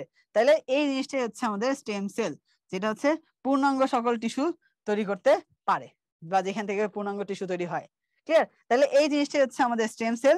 এই ঘটনা সম্পর্কে আমরা জানলাম যে এই যে আমাদের হৃৎপিণ্ড, ফুসফুস এইগুলা বা লিভার, বৃক্ক, এইগুলার ব্যাপারে হচ্ছে আমাদের বিভিন্ন ধরনের অঙ্গ যে তৈরি হচ্ছে, এইখান থেকে কোষগুলো বিভাজিত হয়ে হয়ে যেখান থেকে শুরু হয়েছে, এটা হচ্ছে আমাদের স্টেম সেল। ক্লিয়ার? তাহলে স্টেম সেল সম্পর্কে আমাদের একটা আইডিয়া পেয়ে গেছি। এবার আসলে আমরা হচ্ছে প্রিভিয়াস ইয়ারের কোশ্চেন গুলো যদি আমরা একটু সলভ করার চেষ্টা করি। দেখো চিত্রে কোন জীবে আদি কোষ থাকে? এখন তোমাকে আমি বলছিলাম আদি কোষ মানে কি? আদি কোষ যদি বলা হয়, আদি কোষ বললেই তুমি মনে রাখবে হচ্ছে মনেরার মধ্যে যারা আছে, মনেরা যদি মনে না থাকে তাও মনে রাখবা যেরকম ব্যাকটেরিয়া যাদের মধ্যে আছে শব্দ, সেটা শুধু ব্যাকটেরিয়া হোক, সাইনোব্যাকটেরিয়া হোক বা মাইকোপ্লাজমা হোক, তাহলে ব্যাকটেরিয়া থাকলে তাহলে কারেক্ট আনসার কি এখানে? ব্যাকটেরিয়া। ক্লিয়ার? এরপর বলছে যে দেহকোষের ক্ষেত্রে কোনটি সঠিক। এখন দেহকোষের ক্ষেত্রে কোনটি সঠিক তুমি নিজে একটু দেখো তো। মিওসিস পদ্ধতিতে কোষ বৃদ্ধি করে, আমরা জানি তো এটা মাইটোসিস মিওসিস দুটো ভাবেই কোষ বৃদ্ধি করতে পারে। মিউটেশনের মাধ্যমে সন্তানের সঞ্চারিত হয়। হ্যাপ্লয়েড কোষ সংখ্যক ক্রোমোজোম থাকে, দেহের বিভিন্ন কোষে বিভাজিত হতে পারে। এখন কথাটা হচ্ছে দেখো আমাদের এই যে দেহকোষ, এটা কি আসলে মিওসিস পদ্ধতিতে কোষ বৃদ্ধি করে? মিওসিস পদ্ধতিতে কোষ বৃদ্ধি, কোষের সংখ্যা বৃদ্ধি যদি আসে, মিওসিস পদ্ধতিতে আমাদের দেহকোষের ক্ষেত্রে কোন ঘটনা ঘটে? আমাদের মিওসিসে দেখা যায় যেরকম আমাদের যে জনন মাতৃকোষ যেটা আছে, জনন মাতৃকোষ এটা কিন্তু একটা দেহকোষ, সেইটাতে মিওসিস কোষ বিভাজন হয়। মিওসিস কোষ বিভাজন হয়। এই যে জনন মাতৃকোষে যে মিওসিস কোষ বিভাজনটা হলো, সেটার মাধ্যমে কি হয়? জনন কোষ তৈরি হয়, জনন কোষ তৈরি হয়। ঠিক আছে? তাহলে এটা কি আসলে সংখ্যা বৃদ্ধি হলো? সংখ্যা বৃদ্ধি না, কিন্তু এটা আসলে মিওসিস কোষ বিভাজনের মাধ্যমে জনন কোষ সৃষ্টি হইলো। ঠিক আছে? এবার এটা যদি সংখ্যা বৃদ্ধি করতে চায়, তাহলে এখান থেকে যদি আরো জনন কোষ তৈরি হতে হয়, জনন কোষ তৈরি হতে হয়, তাহলে সেই প্রক্রিয়াটাকে আমরা কি ধরনের প্রক্রিয়া বলবো? এই ক্ষেত্রে যেটা ঘটবে সেটা হচ্ছে মাইটোসিস কোষ বিভাজন। মাইটোসিস কোষ বিভাজন, যে কারণে আমরা যেটা ভুল করি যে মিওসিস পদ্ধতিতে কোষ বিভাজন হয়। হ্যাঁ, দেহকোষে তো মিওসিস পদ্ধতিতে কোষ বিভাজন হইতে পারে, কিন্তু সংখ্যা বৃদ্ধি কি করে? না। তাহলে হচ্ছে এক্ষেত্রে যেটা হয়, জনন কোষ তৈরি করা হচ্ছে আমাদের মিওসিস প্রক্রিয়ায়, মিউটেশন মাধ্যমে সন্তানের সঞ্চারিত হয়। এটা এই জিনিসটা একটা পেলাম। হ্যাপ্লয়েড সংখ্যক ক্রোমোজোম এটা তো থাকবেই না, দেহের বিভিন্ন কোষে বিভাজিত হতে পারে, তার মানে আমাদের বিভিন্ন ধরনের কোষ তৈরি করতে পারে। তাহলে আসলে কারেক্ট আনসার কি? দেহের বিভিন্ন কোষে বিভাজিত হতে পারে। তাহলে এটা আমরা পেয়ে গেলাম। এবার আসো আমাদের প্রোক্যারিওটা উদ্ভিদের বৈশিষ্ট্য 9 কোনটি? প্রোক্যারিওটা মানে হচ্ছে আদিকোষ। দেখো রাইবোজোম ছাড়া অন্যান্য আবরণী বেষ্টিত ক্ষুদ্রাঙ্গ নাই, তার মানে এটা তো ঠিকই আছে, রাইবোজোম ছাড়া ওদের ক্ষেত্রে নাই, তার মানে এটা তো নয় যেহেতু বলছে তাহলে এটা হবে না। সুনির্দিষ্ট নিউক্লিয়াস আছে, এটা কোনো কথা? আমরা প্রোক্যারিওট বলছি, তার মানে হচ্ছে কি ক্যারিয়ন শব্দ অর্থ হচ্ছে নিউক্লিয়াস, প্রো মানে হচ্ছে আদি, তার মানে এটা হচ্ছে আদি নিউক্লিয়াস। আদি নিউক্লিয়াস হলে তো সুনির্দিষ্ট থাকবেই না, সুগঠিত থাকবেই না। এইটা হচ্ছে আমাদের কারেক্ট আনসার পেয়ে গেছি। সালোক সংশ্লেষণের জন্য সুগঠিত প্লাস্টিড নাই, হ্যাঁ ওদের তো রাইবোজোম ছাড়া সুগঠিত কিছুই নাই, তাহলে এটাও ভুল। অ্যামাইটোসিস পদ্ধতিতে কোষ বিভাজন করে, এটাও ঠিক, তার মানে এটা 9 হবে না, তার মানে কারেক্ট আনসার কি বি হচ্ছে আমাদের কারেক্ট আনসার। এবার আসো নেক্সট কোশ্চেন, কোষের আয়তন। কোষের সংখ্যার কথা যদি আমরা বলি, কোষের ক্ষেত্রে দেখবো যেরকম বিভিন্ন ধরনের সাইজের আছে, যেরকম একদম ক্ষুদ্র থেকে শুরু করে বিরাট বড় আকৃতির ডিমের কথা যদি চিন্তা করো, ডিমও কিন্তু হচ্ছে আমাদের একটা কোষই হচ্ছে। তো এই যে ঘটনাটা ঘটলো আসলে, এই ক্ষেত্রে যে ঘটনাটা ঘটছে যে কোষের আয়তন, একেবারে ক্ষুদ্র কোষের কথা যদি তুমি চিন্তা করো, তাহলে এই যে মাইকোপ্লাজমা গ্যালিসেপ্টিকাম, ঠিক আছে, এই মাইকোপ্লাজমা গ্যালিসেপ্টিকাম সে হচ্ছে সব থেকে ছোট কোষ। এই যে মাইকোপ্লাজমা দিয়ে কি হয় জানো, এই মাইকোপ্লাজমা দিয়ে আমাদের নিউমোনিয়াও হতে পারে, নিউমোনিয়া, ঠিক আছে, এটা নিউমোনিয়াও করাইতে পারে, ঠিক আছে, কোথায়, ফুসফুসে, সেই জন্য এটাকে বলা হয় হচ্ছে পিপিএলও, প্লুরো নিউমোনিয়া লাইক অর্গানিজম, ঠিক আছে, অর্গানিজম মানে জীবাণু, তার মানে নিউমোনিয়া করাতে পারে এই ধরনের জীবাণুকে আমরা বলতেছি প্লুরো নিউমোনিয়া লাইক অর্গানিজম, যেটা হচ্ছে আমাদের এই মাইকোপ্লাজমা। ক্লিয়ার? এরপর তো দেখে আসছি যে আমাদের বড় কোষ যেটা আছে সেটা হচ্ছে কি, আমাদের বড় কোষ হচ্ছে উটপাখির ডিম। আর লম্বা কোষের কথা যদি বলি, সেটা হচ্ছে কি, লম্বা কোষ হচ্ছে আমাদের মোটর নিউরন। ক্লিয়ার? 1.37 মিটার লম্বা আর কি, ঠিক আছে, একবারে স্পাইনাল কর্ডের গোড়া থেকে পায়ের বৃদ্ধাঙ্গুল পর্যন্ত থাকে এগুলা। তাহলে এটা গেল। এখন আসো আমাদের মানবদের ক্ষুদ্রতম কোষ কোনটা, অনুচক্রিকা। দেখো আমরা এই যে রক্ত চ্যাপ্টারটা পড়ছি, রক্ত চ্যাপ্টারে কিন্তু তোমরা অলরেডি পড়ে আসছো, রক্তকণিকার মধ্যে যদি বলা হয়, রক্তকণিকার মধ্যে যদি বলো সবচেয়ে বড় কোষ কোনটা, সবচেয়ে বড় আর সবচেয়ে ছোট। দেখো বড়টা হচ্ছে মনে রাখাটা, আমি মনে রাখি এইভাবে, বড় যেটা সে হচ্ছে একাই 100, ঠিক আছে, বড় সে একাই 100। কিভাবে? একা মানে কি, মনো মানে এক না, মনো মানে কি, মনো মানে এক, মনো মানে এক, আর আমি বলছি একাই 100, একাই 100, তাইলে বুঝতে পারতেছো সেই হচ্ছে সবচেয়ে বড় আসলে, তার মানে সবচেয়ে বড় সে একাই 100, তার মানে নাম কি, একাই মানে হচ্ছে মনোসাইট। আর সব থেকে ছোট যেটা, সেটাও নামের মধ্যে মিল আছে, সেটা কি, সব থেকে ছোট হচ্ছে অনুচক্রিকা। অনুচক্রিকার মধ্যে তুমি যদি চিন্তা করো, বলো তো আমাদের সব থেকে ছোট ছোট জিনিসের মধ্যে যদি আসি, অনুপরমাণু পড়বে না, তাহলে অনুপরমাণু তো এমনিই ছোট, তাহলে অনুচক্রিকা সব থেকে ছোট হবে না, তাহলে ক্ষুদ্রতম কোষ আমাদের যে রক্তকণিকার মধ্যে কি আছে, অনুচক্রিকা, সেটা আসলে মানবদের সব থেকে ক্ষুদ্রতম কোষ। ক্লিয়ার? তাহলে এই জিনিসগুলো আমরা এইভাবে একটু মনে রাখবো, ট্রিক্স খাটায়, তাহলে মনে রাখতে ইজি হবে। এবার আসো আমরা নেক্সট যে জিনিসটা খুবই ইম্পর্টেন্ট একটা টপিক, সেটা হচ্ছে আমাদের আদর্শ উদ্ভিদ কোষ, এইটা নিয়ে ডিসকাস করবো এখন। আদর্শ উদ্ভিদ কোষের কথা যদি বলা হয়, তুমি স্বাভাবিকভাবে একটু আগে যখন আমি ছবি আঁকছিলাম তখন তুমি দেখছোই, এই হচ্ছে মনে করো এই হচ্ছে আমাদের একটা উদ্ভিদ, তাহলে হচ্ছে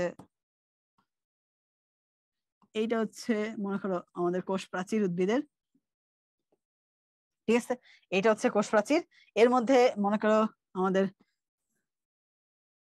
এটা হচ্ছে কোষ গহ্বর, আর এখানে কি থাকবে, এখানে স্বাভাবিকভাবেই একটা নিউক্লিয়াস থাকবে, এরপরে এখানে যদি আরো কিছু দেওয়া হয় তাহলে এখানে সুন্দর করে একটা মাইটোকন্ড্রিয়া আঁকতে পারি, এরপরে হচ্ছে আমাদের প্লাস্টিড থাকতে পারে,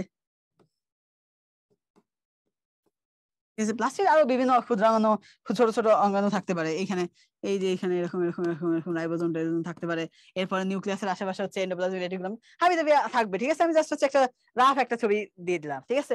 তো তার মানে এখন আমরা বলতে পারি এই যে বাইরে যে কোষ প্রাচীরটা আছে, এই যে আমরা কোষ, একটা আদর্শ উদ্ভিদ কোষ, এটা আমরা দুইটা ভাগে ভাগ করি, ঠিক আছে, একটা আদর্শ উদ্ভিদ কোষের কিছু থাকে জড় বস্তু আর থাকে কিছু সজীব বস্তু। জড় বস্তুগুলোর ক্ষেত্রে আমরা এই কোষ প্রাচীর একটা পাচ্ছি আর কিছু নির্জীব বস্তু পাবো, আর প্রোটোপ্লাজমের ক্ষেত্রে সেটা হচ্ছে সবই সজীব বস্তু, যেরকম কোষ ঝিল্লি, সাইটোপ্লাজম, নিউক্লিয়াস, এইগুলা।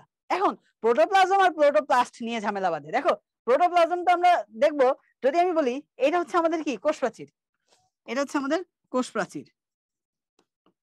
কোষ প্রাচীর। এখন যদি আসো এই যে কোষ প্রাচীরটা যদি আমি মুছে দিই, ঠিক আছে, এটা কোষ প্রাচীর, তো এখন উদ্ভিদ কোষের ক্ষেত্রে যদি আমি কোষ প্রাচীরটা জাস্ট কি করছি, মুছে দিছি।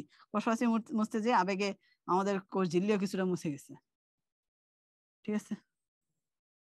তাহলে যাই হোক, এটা হচ্ছে আমাদের কোষ প্রাচীর। এখন কোষ প্রাচীরটা আমি কি করছি, মুছে দিছি, ঠিক আছে, কোষ প্রাচীর মুছে দিচ্ছি। তাহলে কোষ প্রাচীর চলে গেল, বাকি যা কিছু থাকলো সেটাই আমরা বলতেছি প্রোটোপ্লাস্ট। তার মানে এটাই হচ্ছে আমাদের প্রোটোপ্লাস্ট। প্রোটোপ্লাস্ট, তাহলে এইটা আমরা কি পেলাম, প্রোটোপ্লাস্ট পেলাম। এখন এই প্রোটোপ্লাস্টের মধ্যে কি আছে বলতো, কোষ প্রাচীর তো গেছে, কিন্তু কোষের মধ্যে যে নির্জীব বস্তু ছিল, জড় পদার্থ ছিল, সেগুলো চলে গেছে। এখন সেই সব জিনিসপত্র যদি আমি সরাই ফেলি, ধরে নিলাম আমরা এর মধ্যে কিছু নির্জীব পদার্থ ছিল, সেগুলো সরাই ফেললাম, তাহলে তখন সেটা কি হয়ে যাবে, প্রোটোপ্লাজম হয়ে যাবে। তার মানে আমরা কোষ প্রাচীর যদি গায়েব করে দিই, থাকবে হচ্ছে প্রোটোপ্লাস্ট। সেই প্রোটোপ্লাস্টের থেকে নির্জীব পদার্থ যদি সরাই ফেলাই, মানে বর্জ্য পদার্থ সেগুলো যেগুলো সঞ্চিত পদার্থ আছে সেগুলো সরাই ফেললে থাকবে হচ্ছে প্রোটোপ্লাজম। তাহলে এই জিনিসটা আমাদের একটু মনে রাখতে হবে। এখন আসো, এই যে নির্জীব পদার্থের কথা আমি বললাম, এই নির্জীব পদার্থগুলো আসলে কি কি আছে। জড় পদার্থের মধ্যে এই সঞ্চিত পদার্থ আছে, নিশ্চিত পদার্থ আছে, বর্জ্য পদার্থ। বর্জ্য পদার্থ দেখছো কত ধরনের নাম, রেজিন, ট্যানিন, গাম, ল্যাটেক্স, অ্যালকালয়েড, জৈব অ্যাসিড, উদ্বায়ী তেল, খনিজ পদার্থ। রিডিং পড়লা, তাহলে এটা কি করছো, রিডিং দিছো, কারণ কি একবার চোখে রাখা ভালো। এবার আসো সঞ্চিত পদার্থের মধ্যে। সঞ্চিত পদার্থ তুমি নিজেই চিন্তা করো তো, স্বাভাবিকভাবে খাবার দাবার সঞ্চয় করো না তুমি, খাবারের মধ্যে তুমি কি খাও, ওদের জন্য সেগুলাই রাখো। যেরকম তুমি কার্বোহাইড্রেট খাও, প্রোটিন খাও, লিপিড খাও, তাহলে এইগুলাই তো আসলে খাওয়ার জিনিস, তো সেই জিনিসগুলোই তো সঞ্চয় থাকবে। তার মানে দেখো, এই যে আমাদের কার্বোহাইড্রেট, প্রোটিন, লিপিড, এইগুলো সঞ্চিত অবস্থায় থাকে। আর ইম্পর্টেন্ট যেটা হচ্ছে 5 স্টার ইম্পর্টেন্ট, সেটা হচ্ছে নিশ্চিত পদার্থ। নিশ্চিত পদার্থের মধ্যে আমরা মনে রাখবো এটা কি কি, হাড় পেন, হাড় পেন, হাড় পেন, এটা দিয়ে মনে রাখবো। হাড় দিয়ে হচ্ছে হরমোন, পি দিয়ে হচ্ছে পিগমেন্ট মানে রঞ্জক পদার্থ, ই দিয়ে এনজাইম, এন দিয়ে হচ্ছে নেকটার। নেকটার আসলে কি, ওই যে আমরা ফুলের বাসার আশেপাশে দেখা যেত ফুল হইতো, ফুলের পিছনে করে টান দিলে দেখা যেত যে একটু মিষ্টি মিষ্টি মধুর মতো পাইতাম না, ওই জিনিসটারে বলা হচ্ছে নেকটার। ক্লিয়ার? তাহলে হাড় পেন দিয়ে আমরা এটার মনে রাখতে পারতেছি। এইবার আসো আমাদের প্রোটোপ্লাজমের ভিতরে আসি। প্রোটোপ্লাজমের মধ্যে কি আছে দেখো তো, এই যে বাইরে যদি আমরা বলি টোটাল জিনিসটা তো আমরা আসলে প্রোটোপ্লাজম বলছিলাম, এখন এটুকু আমি মুছে দিই। এখন শুধুমাত্র বাইরের এই অংশটারে যদি আমি দেখি, শুধুমাত্র বাইরের এই অংশটারে আমরা কি বলবো, শুধুমাত্র বাইরের এই অংশটারে আমরা বলবো হচ্ছে আমাদের কোষ ঝিল্লি, কোষ ঝিল্লি। ক্লিয়ার? এটা হচ্ছে কোষ ঝিল্লি। এর ভিতরে কি আছে, তরল মাতৃকা যেটা আছে সেটা হচ্ছে আমাদের, এটা হচ্ছে সাইটোপ্লাজম, সাইটোপ্লাজম তরল মাতৃকা সহ বিভিন্ন ধরনের অঙ্গাণু নিয়ে বসে আছে।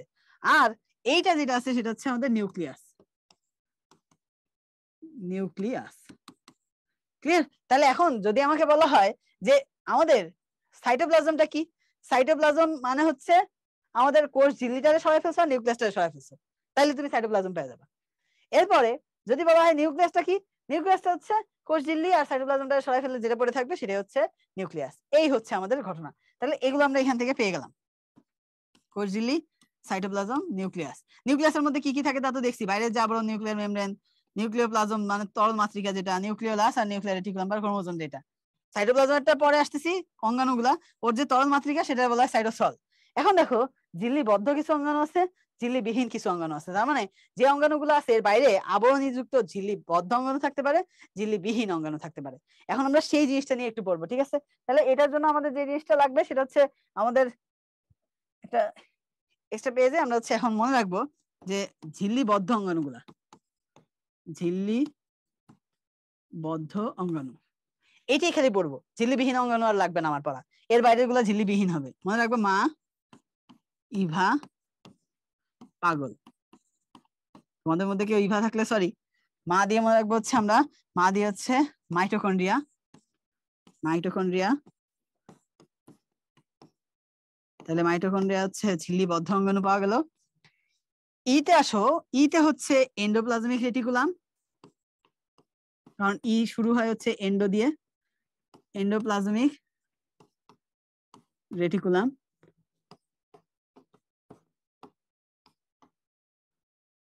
বি দিয়ে হচ্ছে ভ্যাকুয়াল,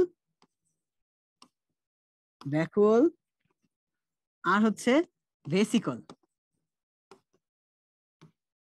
এটা আছে। পা দিয়ে আসো এখন, পা দিয়ে হচ্ছে পারক্সিজম, পারক্সিজম, আর হচ্ছে প্লাস্টিড। প্লাস্টিড। এরপরে গ দিয়ে আসো, গ দিয়ে হচ্ছে গোলজি বডি বা গোলজি বস্তু যেটা, বা গোলজি বস্তু যেটা বলো। আর ল দিয়ে হচ্ছে লাইসোজোম। লাইসোজোম। তাহলে এই হচ্ছে আমাদের যেই ঝিল্লিবদ্ধ অঙ্গাণুগুলো আছে। এর বাইরে যা কিছু থাকবে সেগুলো ঝিল্লিবিহীন হবে। যেরকম যদি তোমাকে বলা হয় যে আমাদের মাইটোকন্ড্রিয়া তো ঝিল্লিবদ্ধ, রাইবোজোম কি হবে? এখানে কি রাইবোজোম আছে? নাই, তার মানে রাইবোজোমটা কি? ঝিল্লিবিহীন। হ্যাঁ, প্লাস্টিডটা কি রকম হবে? এইখানে দেখো প্লাস্টিড কিন্তু আছে ঝিল্লিবদ্ধ, তার মানে প্লাস্টিড হচ্ছে ঝিল্লিবদ্ধ হবে। যদি বলা হয় সেন্ট্রিওল, তাহলে ভাই কি ধরনের হবে? এখানে কি সেন্ট্রিওল আছে? নাই, তার মানে সেটা কি? ঝিল্লিবিহীন হবে। তাহলে এই ঘটনাগুলো আমরা মনে রাখতে পারবো, ঠিক আছে? তাহলে এখন আসো, আমাদের ঝিল্লিবদ্ধ অঙ্গাণুগুলো তো পেয়ে গেলাম, তার মধ্যে মাইটোকন্ড্রিয়া প্লাস্টিডের ব্যাপারে যদি এক্সেপশনালি আলাদাভাবে আসি, সেটার কথা হচ্ছে আমাদের এইখানে যে জিনিসটা জানতে হবে সেটা হচ্ছে আমাদের এন্ডোসিম্বায়োসিস। ঠিক আছে, কি জানবো? এন্ডোসিম্বায়োসিস। এন্ডোসিম্বায়োসিস। এন্ডোসিম্বায়োসিস কি? সিস শব্দের অর্থ হচ্ছে প্রক্রিয়া। প্রক্রিয়া। এন্ডো মানে হচ্ছে ভিতরে, আর এই সিম্বায়ো শব্দটা আসছে কোথা থেকে? মিথজীবিতা থেকে। মিথজীবিতা। মিথজীবিতা মানে হচ্ছে কি? মানে দুইজন দুইজনের সাথে বসবাস করবে, কেউ কারো ক্ষতি করবে না, বরং উপকার করবে, সেটাই হচ্ছে মিথজীবিতা। তার মানে একটা কোষের ভিতরে দুইজন থাকবে, একজন একজনকে উপকার করতে থাকবে, কেউ কারো ক্ষতি করবে না, সেই প্রক্রিয়াটারই আমরা বলতেছি এন্ডোসিম্বায়োসিস। যেটা কি একটা আদি কোষ ছিল, ঠিক আছে? যেমন যদি আমি চিত্র এঁকে দেখি, এইটা মনে করো একটা কি আদি কোষ। আদি কোষ, ঠিক আছে, এটা একটা আদি কোষ। এখানে দুই ধরনের ব্যাকটেরিয়া, ঠিক আছে? একটা হচ্ছে বায়োবিও ব্যাকটেরিয়া, আর একটা হচ্ছে ফটোসিনথেটিক ব্যাকটেরিয়া। তো আমরা যদি বলি এইটা হচ্ছে মনে করো একটা ফটোসিনথেটিক ব্যাকটেরিয়া। ফটোসিনথেটিক ব্যাকটেরিয়া মানে হচ্ছে সালোক সংশ্লেষণ করতে পারে। আর একটা হচ্ছে আমাদের বায়োবিও ব্যাকটেরিয়া। বায়োবিও ব্যাকটেরিয়া, ঠিক আছে? এই যে দুই ধরনের ব্যাকটেরিয়া আছে, তারা কি করলো? এই আদি কোষের মধ্যে প্রবেশ করলো, ঠিক আছে? সাথে আদি কোষের মধ্যে যে নিউক্লিয়াসটা ছিল, নিউক্লিয়াসটা সুগঠিত হওয়া শুরু করলো। তো তখন এই যে যে আদি কোষটা আছে, সেটা তখন কিরকম হয়ে গেল? সেটা তখন এই রকম হয়ে গেল, ভিতরে নিউক্লিয়াস সুগঠিত হয়ে গেছে। এরপরে এই যে আমাদের ফটোসিনথেটিক ব্যাকটেরিয়াটা ছিল, সে এর মধ্যে ঢুকে পড়ছে। আবার এই যে আমাদের ফটোসিনথেটিক ব্যাকটেরিয়া হচ্ছে বায়োবিও ব্যাকটেরিয়া, এরা দুইজনই এর মধ্যে ঢুকে পড়ছে, ঠিক আছে? ঢুকে পড়ে তারা কি হয়ে গেছে? এটা হয়ে গেছে আমাদের মাইটোকন্ড্রিয়া। মাইটোকন্ড্রিয়া। আর এইটা হয়ে গেছে আমাদের প্লাস্টিড। প্লাস্টিড, ঠিক আছে? তাহলে স্বাভাবিকভাবে চিন্তা করো, তোমার এইটা একটা বেলুন চিন্তা করো, মনে করো এটা একটা বেলুন। এর মধ্যে যদি আমি হচ্ছে এখন একটা বল দিয়ে দিই ভিতরে, ভিতরে যখন বল দিয়ে দিব, তখন এই বেলুনটা কি করবে? সেটাকে আশপাশ দিয়ে চাপ দিয়ে ধরার চেষ্টা করবে, আঁকড়ে ধরবে। তাহলে এইটাই হচ্ছে আমাদের এই বাইরে যখন একটা আবরণ দিয়ে আবৃত হয়ে যাচ্ছে, তখন সেটা কি হয়ে যাচ্ছে? দ্বিস্তরী আবরণে আবৃত হয়ে যাচ্ছে। এই জন্য মাইটোকন্ড্রিয়ার প্লাস্টিড দুই স্তর দ্বারা, একটা তো বাইরে আবরণ আছেই, তারপরে এন্ডোসিম্বায়োসিস প্রক্রিয়া যখন কোষের ভিতরে ঢুকতেছে, কোষের যে বাইরের আবরণটা, সেটা আবার এর ভিতরে আরেকটা আবরণ দিচ্ছে। এইভাবে হচ্ছে আমাদের এন্ডোসিম্বায়োসিস প্রক্রিয়ায় এটা ছিল আদি কোষ, এইটা হয়ে গেল একটা প্রকৃত কোষ। প্রকৃত কোষ, ক্লিয়ার? এই জন্যই দেখা যায় যে এরকম মাইটোকন্ড্রিয়ার প্লাস্টিডে ডিএনএ থাকে, মাইটোকন্ড্রিয়ার মধ্যেও কি থাকবে? ডিএনএ থাকবে। ডিএনএ থাকবে, আর প্লাস্টিডের মধ্যেও কি থাকবে? ডিএনএ থাকবে। কারণ কি? কারণ তারা আসলে আগে কি ছিল? ফটোসিনথেটিক ব্যাকটেরিয়া ছিল আর বায়োবিও ব্যাকটেরিয়া ছিল, তাদের তো ডিএনএ থাকবে, তাই না? তাদের তো ডিএনএ ছিল। আবার তুমি দেখবা যেরকম আমাদের মাইটোকন্ড্রিয়াতে যে রাইবোজোমটা আছে, সেটা হচ্ছে কি ধরনের? সেটা হচ্ছে 70S ধরনের। কেন 70S? কারণ সেই আদিকোষী না বায়োবিও ব্যাকটেরিয়া, সে তো আদিকোষী থাকার কারণে 70S রাইবোজোমই থাকবে তার মধ্যে। তাহলে এই জিনিসগুলো আমাদের এন্ডোসিম্বায়োসিস বা এই প্রক্রিয়াগুলো ডিসকাশন করে ফেললাম। তাহলে এই হচ্ছে আমাদের ঝিল্লিবদ্ধ ছিল। এইটা দেখো, এই যে ঝিল্লিবদ্ধ অঙ্গনের মধ্যে আমরা যদি এখন দাগাই, মাতে মাইটোকন্ড্রিয়া, ইভাতে এন্ডোপ্লাজমিক রেটিকুলাম, ভাতে হচ্ছে ভ্যাকুল ভেসিকল আছে, এবার পাগলের পাতে হচ্ছে পারক্সিজম প্লাস্টিড, গতে গলজি বডি, আর লতে লাইসোজোম। ঠিক আছে? এর বাইরে যা কিছু আছে সবই হচ্ছে আমাদের ঝিল্লিবিহীন অঙ্গাণু, মাইক্রোটিউবিউল, মাইক্রোফিলামেন্ট, ইন্টারমিডিয়েট ফিলামেন্ট, এরপরে রাইবোজোম, সেন্ট্রিওল, প্রোটিওজোম, এগুলো সব ক্লিয়ার। এগুলো আমরা এখান থেকে পেয়ে গেছি। এইবার আসো, আমরা তো এগুলা পেয়ে গেছি। এই হচ্ছে আমাদের একটা উদ্ভিদ কোষ, এটা তো আমরা হচ্ছে টুকটাক দেখে ফেলছি। এখন দুই একটা জিনিস হচ্ছে আমাদের জানতে হবে। উদ্ভিদ কোষের আরেকটা মানে সুন্দর বৈশিষ্ট্য কি জানো? প্লাজমোডেজমাটা থাকে। প্লাজমোডেজমাটা প্লাজমোডেজমাটা আসলে আর কিছুই না। মনে করো দুইটা কোষ আছে, এই হচ্ছে একটা কোষ, এই একটা কোষ, তার সাথে পাশে আরেকটা কোষ আছে। তো স্বাভাবিকভাবেই দুইটা কোষ যে আছে, তো এইটার মনে করো যেরকম কোষের কোষ ঝিল্লি দিয়ে দিই আমি। এটা হচ্ছে মনে করো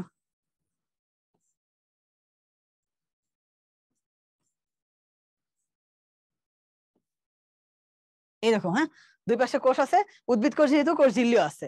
এখন এদের মধ্যে যদি কোনো কিছু আদান প্রদান করতে হয়, যোগাযোগ করা দরকার হয়, আর আনা নেওয়া করতে হয়, তাহলে কি করতে হবে? তখন এইখানে একটা আহ সংযোগ ব্যবস্থা থাকতে হবে না? যোগাযোগ থাকা দরকার না? তো সেটার জন্য কি হয়, সেটার জন্য দেখা যায় যেরকম এইখানটায় সুন্দর করে, এই জায়গাটায় সুন্দর করে একটা রাস্তার সৃষ্টি হয়ে যায়। ঠিক আছে, এই জায়গাটা হচ্ছে কি একটা রাস্তার সৃষ্টি হয়ে গেল। এই যে রাস্তার সৃষ্টি হলো, এখন সুন্দর দেখা যাবে যেরকম এই দিকের থেকে এই কোষের উপাদান এইদিকে চলে আসতে পারবে, এই কোষের উপাদান এদিকে চলে যেতে পারবে। তাহলে এই যে অংশটা, এটাতে আমরা বলতেছি প্লাজমোডেজমাটা। তাহলে এই যে সংযোগটা, এটা কি বলতেছি আমরা? প্লাজমোডেজমাটা। ক্লিয়ার? এটা হচ্ছে প্ল্যান্ট। প্ল্যান্ট মানে উদ্ভিদ, প্লাজমোডেজমাটা এই উদ্ভিদ কোষে থাকতেছে। ক্লিয়ার? এখন এই জিনিসটা আদান প্রদানের থেকে যে জিনিসটা বেশি হয়, দৃঢ়তা প্রদান করতে পারে আরো বেশি। তাহলে এই জিনিসটা আবার প্রাণী কোষের ক্ষেত্রে ডেসমোজোম থাকে, যোগাযোগ রক্ষার জন্য ব্যবহার হয়। আবার উদ্ভিদ কোষের ক্ষেত্রেও ডেসমোজোম থাকে, যোগাযোগ রক্ষার জন্য ব্যবহার করার জন্য কিছু কিছু ক্ষেত্রে পাওয়া যায়। তাহলে এই জিনিসগুলো আমরা এখান থেকে পেয়ে গেছি। এখন আসো, এই জিনিসগুলো তো আমরা এখান থেকে দেখে ফেলছি, কোনটি উদ্ভিদ কোষে থাকে না, এটা যদি আসি, তো দেখো প্লাস্টিড, না এটা তো থাকে। সঞ্চিত খাদ্য স্বেচ্ছা, এটাও থাকে। কোষ প্রাচীর, এটাও থাকে। সেন্ট্রোজোম কি থাকে? থাকে না। তার মানে কারেক্ট আনসার সেন্ট্রোজোম। ক্লিয়ার? এরপর আসলে বলছে যে বিপাক ক্রিয়ার ফলে উদ্ভিদ যে সমস্ত বর্জ্য পদার্থ তৈরি করে, তা মানুষের জন্য প্রয়োজনীয়। নিম্নের কোনটি তার অন্তর্ভুক্ত? দেখো, আমাদের এখানে রেজিন, আঠা, উদ্বায়ী তেল, আর হচ্ছে আমাদের গ্লুটামিন। এখানে যেসব বর্জ্য পদার্থ তৈরি করে, যার মধ্যে মানুষের জন্য গুরুত্বপূর্ণ কোনটা? এখানে হচ্ছে এই যে গ্লুটামিনটা, এটা হচ্ছে আমাদের জন্য গুরুত্বপূর্ণ। ক্লিয়ার? উদ্ভিদের জন্য এইগুলা থাকে। এবার আসো, নিচের কোনটি উদ্ভিদ কোষে অনুপস্থিত? অনুপস্থিত কি? কোষ প্রাচীর থাকে কি সেলুলোজ নির্মিত, তার মানে এটা তো হবে না। ফসফোলিপিড থাকে, কোষ ঝিল্লি দিয়ে তৈরি। ক্লোরোফিল থাকে, এটাও হবে না। কাইটিন দিয়ে তৈরি, কারণ এটা কি, এটা হচ্ছে আমাদের উদ্ভিদ কোষে। কাইটিন থাকে কাদের ক্ষেত্রে? ছত্রাকের ক্ষেত্রে। ছত্রাকের কোষ প্রাচীর কি নির্মিত? আমাদের এই কাইটিন নির্মিত। ক্লিয়ার? তাহলে এই জিনিসগুলো আমরা এখান থেকে পেয়ে গেছি। এবার আসো, কোষের সাইটোপ্লাজমে কোনটির পরিমাণ সবচেয়ে বেশি? ঠিক আছে, এই পাশে তো আমরা এগুলো পেয়ে গেছি। এখন আসো, কোনটির পরিমাণ সবথেকে বেশি? সাইটোপ্লাজমে স্বাভাবিকভাবে কার পরিমাণ বেশি হবে? সাইটোপ্লাজম কি তরল মাতৃকা না? তাহলে সেটা কি? এটা হচ্ছে পানির পরিমাণ বেশি হবে। কারেক্ট আনসার পানি। এবার আসো, বলছে প্রোক্যারিওটিক জীবের উদাহরণ কোনটা? প্রোক্যারিওটিক মানে আদিকোষী। বলছে ব্যাকটেরিয়া থাকলেই হবে। দেখো এখানে ব্যাকটেরিয়া আছে, সায়ানোব্যাকটেরিয়া আছে, দুটার মধ্যে ব্যাকটেরিয়া আছে। কারেক্ট আনসার কি এটা? আবার তোমরা কি করো, ব্যাকটেরিয়া ভাইরাস জায়গা দিয়ে বসে থাকো। ভাইরাস কি জীব? তাইলে এটা হচ্ছে জড় আর জীবের মধ্যে সেতু বন্ধনকারী। তাহলে এটা পেয়ে গেছি। এবার আসো, এই তো গেল আমাদের হচ্ছে প্রথম টপিক। এখন আমরা বলবো হচ্ছে কোষ প্রাচীর নিয়ে। কোষ প্রাচীর থেকে দেখো, মেডিকেল এডমিশন টেস্টে 20-21 আসছে, ডেন্টালে আসছে, ঢাকা ভার্সিটির ডিইউ, কেইউ, সিইউ সবগুলাতে আসছে, বেশ ইম্পর্টেন্ট। কোষ প্রাচীরের কথা যদি আসি, আমরা সবার আগে জানছিলাম কোষ প্রাচীরের ক্ষেত্রে, তুমি মনে রাখবা, কোষ প্রাচীর এটার কথা যদি আসি, সেটার ক্ষেত্রে জেনারেলি সেটা কি নিয়ে নির্মিত? সেলুলোজ নির্মিত। সেলুলোজ নির্মিত থাকে। ঠিক আছে, এক ধরনের শর্করা। আর তোমরা হচ্ছে 3 নাম্বার চ্যাপ্টার কোষ রসায়ন যখন পড়ানো হবে, তখন তোমরা পেয়ে যাবা। আর কোষ প্রাচীর যখন কাইটিন নির্মিত হয়, সেটা কাদের ক্ষেত্রে হয়? আমাদের কোষ প্রাচীর কাইটিন নির্মিত হয় হচ্ছে ছত্রাকের ক্ষেত্রে। ঠিক আছে, ছত্রাকের ক্ষেত্রে। আর অন্যান্য উদ্ভিদ কোষে আমাদের কি থাকে? সেলুলোজ নির্মিত কোষ প্রাচীর থাকে। ক্লিয়ার? এই জিনিসটা একটু মনে রাখার জন্য। এবার আসে, এই যে কোষ প্রাচীর, সেটা তো অবশ্যই উদ্ভিদ কোষের অনন্য বৈশিষ্ট্য, প্রাণী কোষে সেটা থাকবে না। তাহলে এই শক্ত আবরণটাই হচ্ছে আমাদের কোষ প্রাচীর, যেটা উদ্ভিদ কোষের অনন্য বৈশিষ্ট্য। এটা প্রাণী কোষে কি হয়? থাকে না, তাই তো?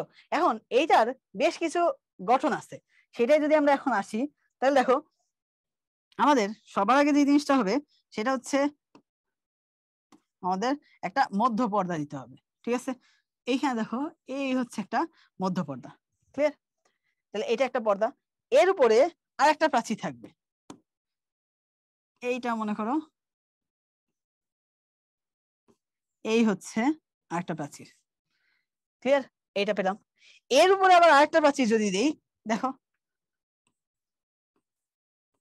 একটু খেয়াল করলে তুমি দেখতে পাবা এর পরের যে প্রাচীরটা আঁকছি সেটা কিন্তু 3 স্তর বিশিষ্ট। আর এই যে আমি আঁকতেছি এটা কিন্তু আসলে কি জানো, এই যে এইটার এই পাশে একটা কোষ আছে, আবার এটার এই পাশে আরেকটা কোষ আছে। তার মানে যদি আমি তোমাকে বলি এইটা মনে করো এই দিক দিয়ে যে এইটা হচ্ছে একটা কোষ, বা এইখানে যদি আমি দেখাই তোমার এই পাশটা হচ্ছে তোমার একটা কোষ, আবার এই পাশটা কিন্তু আরেকটা কোষ। ক্লিয়ার? তাহলে এই জিনিসটা আমরা দেখতেছি মাঝখানে কি আছে, মধ্যপর্দা আছে। তাহলে এই যে একটা, এটার যদি আমি কি বলি, এটার আমরা বললাম হচ্ছে মধ্যপর্দা। মধ্যপর্দা। তারপরে যে লেয়ারটা আছে সেটার আমরা বলতেছি হচ্ছে প্রাথমিক প্রাচীর। প্রাথমিক প্রাচীর, ঠিক আছে? তার মানে প্রথম মাঝখানে যেটা আছে মধ্যপর্দা, তার উপরে প্রথম যে লেয়ারটা বসলো সেটার নাম হচ্ছে প্রাথমিক প্রাচীর। আর এরপরে 3 স্তর বিশিষ্ট যে গঠনটা আছে সেটা আমরা বলতেছি সেকেন্ডারি প্রাচীর। সেকেন্ডারি প্রাচীর, ঠিক আছে? এখন এই হচ্ছে 3 ধরনের প্রাচীর এদের থাকতেছে। এই 3 ধরনের প্রাচীর দিয়ে হচ্ছে আমাদের এই কোষ প্রাচীরটা গঠিত। খেয়াল করে দেখো এই যে মধ্যপর্দায় এটা কয় লেয়ার বিশিষ্ট বলতো? এটা হচ্ছে 1 স্তর বিশিষ্ট। আবার কোষ প্রাচীরের কথা যদি বলি সেটাও কয় স্তর বিশিষ্ট? 1 স্তর বিশিষ্ট। কিন্তু সেকেন্ডারি প্রাচীরটা কয় স্তর বিশিষ্ট? 3 স্তর বিশিষ্ট। খেয়াল করে দেখো এই একটা স্তর, এই একটা স্তর, এই একটা স্তর, 3টা স্তর বিশিষ্ট সেকেন্ডারি প্রাচীর আছে। ক্লিয়ার? এখন এই তো আমাদের প্রাথমিক, মধ্যপর্দা আর সেকেন্ডারি প্রাচীর পেলাম। খেয়াল করে দেখো তো এর মধ্যে কোন প্রাচীরটা কন্টিনিউয়াস, মানে একদম নিরবিচ্ছিন্ন অবস্থায় আছে? খেয়াল করলে দেখতে পাবা শুধুমাত্র মধ্য পর্দাটাই কন্টিনিউয়াস বা নিরবিচ্ছিন্ন। তার মানে এটাই কি কন্টিনিউয়াস আছে। আর বাকিগুলা একটা জায়গায় যে সেটা কি হয়ে গেছে, একটা জায়গায় যে সেটা সুন্দর করে গ্যাপ হয়ে গেছে। তাহলে এইখান থেকে যদি তুমি চোখ দাও, এইখানে যদি তুমি চোখ দাও, ঠিক আছে, এখানে যদি তুমি চোখ দাও, চোখ দিলে এখান থেকে দেখতে পাবা কি এইখানটা অনেকটা গর্তের মতো, গর্ত বা কুয়ার মতো। কুয়া মানে হচ্ছে কূপ, কূপ যেটা দিয়ে পানি তোলে। তা সেই কূপ হচ্ছে এই এলাকাটাকে আমরা বলছি কূপ এলাকা। বা এখানে এক জোড়া কোষের কোষ প্রাচীর আছে না, এটা একটা কোষ, এটা একটা কোষ, তাহলে এটাকে আমরা বলতেছি কি পিট পেয়ার। পিট মানে হচ্ছে কূপ, পেয়ার মানে হচ্ছে জোড়া, ঠিক আছে? এটা আমরা বলতেছি পিট পেয়ার। ক্লিয়ার? তাহলে এই গঠনটা আমরা পেয়ে গেলাম। এখন তোমাকে যদি আমি একটা কমন কোশ্চেন করি, ইজি কোশ্চেন, জাস্ট চিন্তা করবা যে মনে করো এটা হচ্ছে একটা কোষ, ঠিক আছে? এই কোষটার কথা যদি তুমি চিন্তা করো, এই কোষটার ক্ষেত্রে তুমি কি দেখতে পাচ্ছ, এখানে কোষ প্রাচীরটা বেশ পুরু, আর আরেকটা কোষ তুমি দেখতে পাচ্ছ এইরকম, ঠিক আছে? তাহলে এই হচ্ছে, এটার মধ্যে নিউক্লিয়াস আছে, এটার মধ্যেও নিউক্লিয়াস আছে, এটা এ, এটা হচ্ছে বি। স্বাভাবিকভাবে তুমি বলো তো কোন কোষটা বিভাজিত হবে সহজে? তুমি স্বাভাবিকভাবে বলো কোষ বিভাজন হওয়া মানে কি, এই কোষটা ছিঁড়ে আলাদা হয়ে যাবে, এই কোষটা ছিঁড়ে 2 ভাগ হয়ে যাবে। এখন যেইটার কোষ প্রাচীর মোটা, শক্ত একটা জিনিস ছিঁড়তে গেলে তোমার এনার্জি অনেক বেশি না কষ্ট বেশি হবে, কিন্তু যেটা পাতলা একটা প্রাচীর আছে সেটা তো ইজিলি তুমি ছিঁড়ে ফেলতে পারবে না। তার মানে এটা কোষ বিভাজনটা সহজ, কোষ বিভাজন কি হবে সহজ,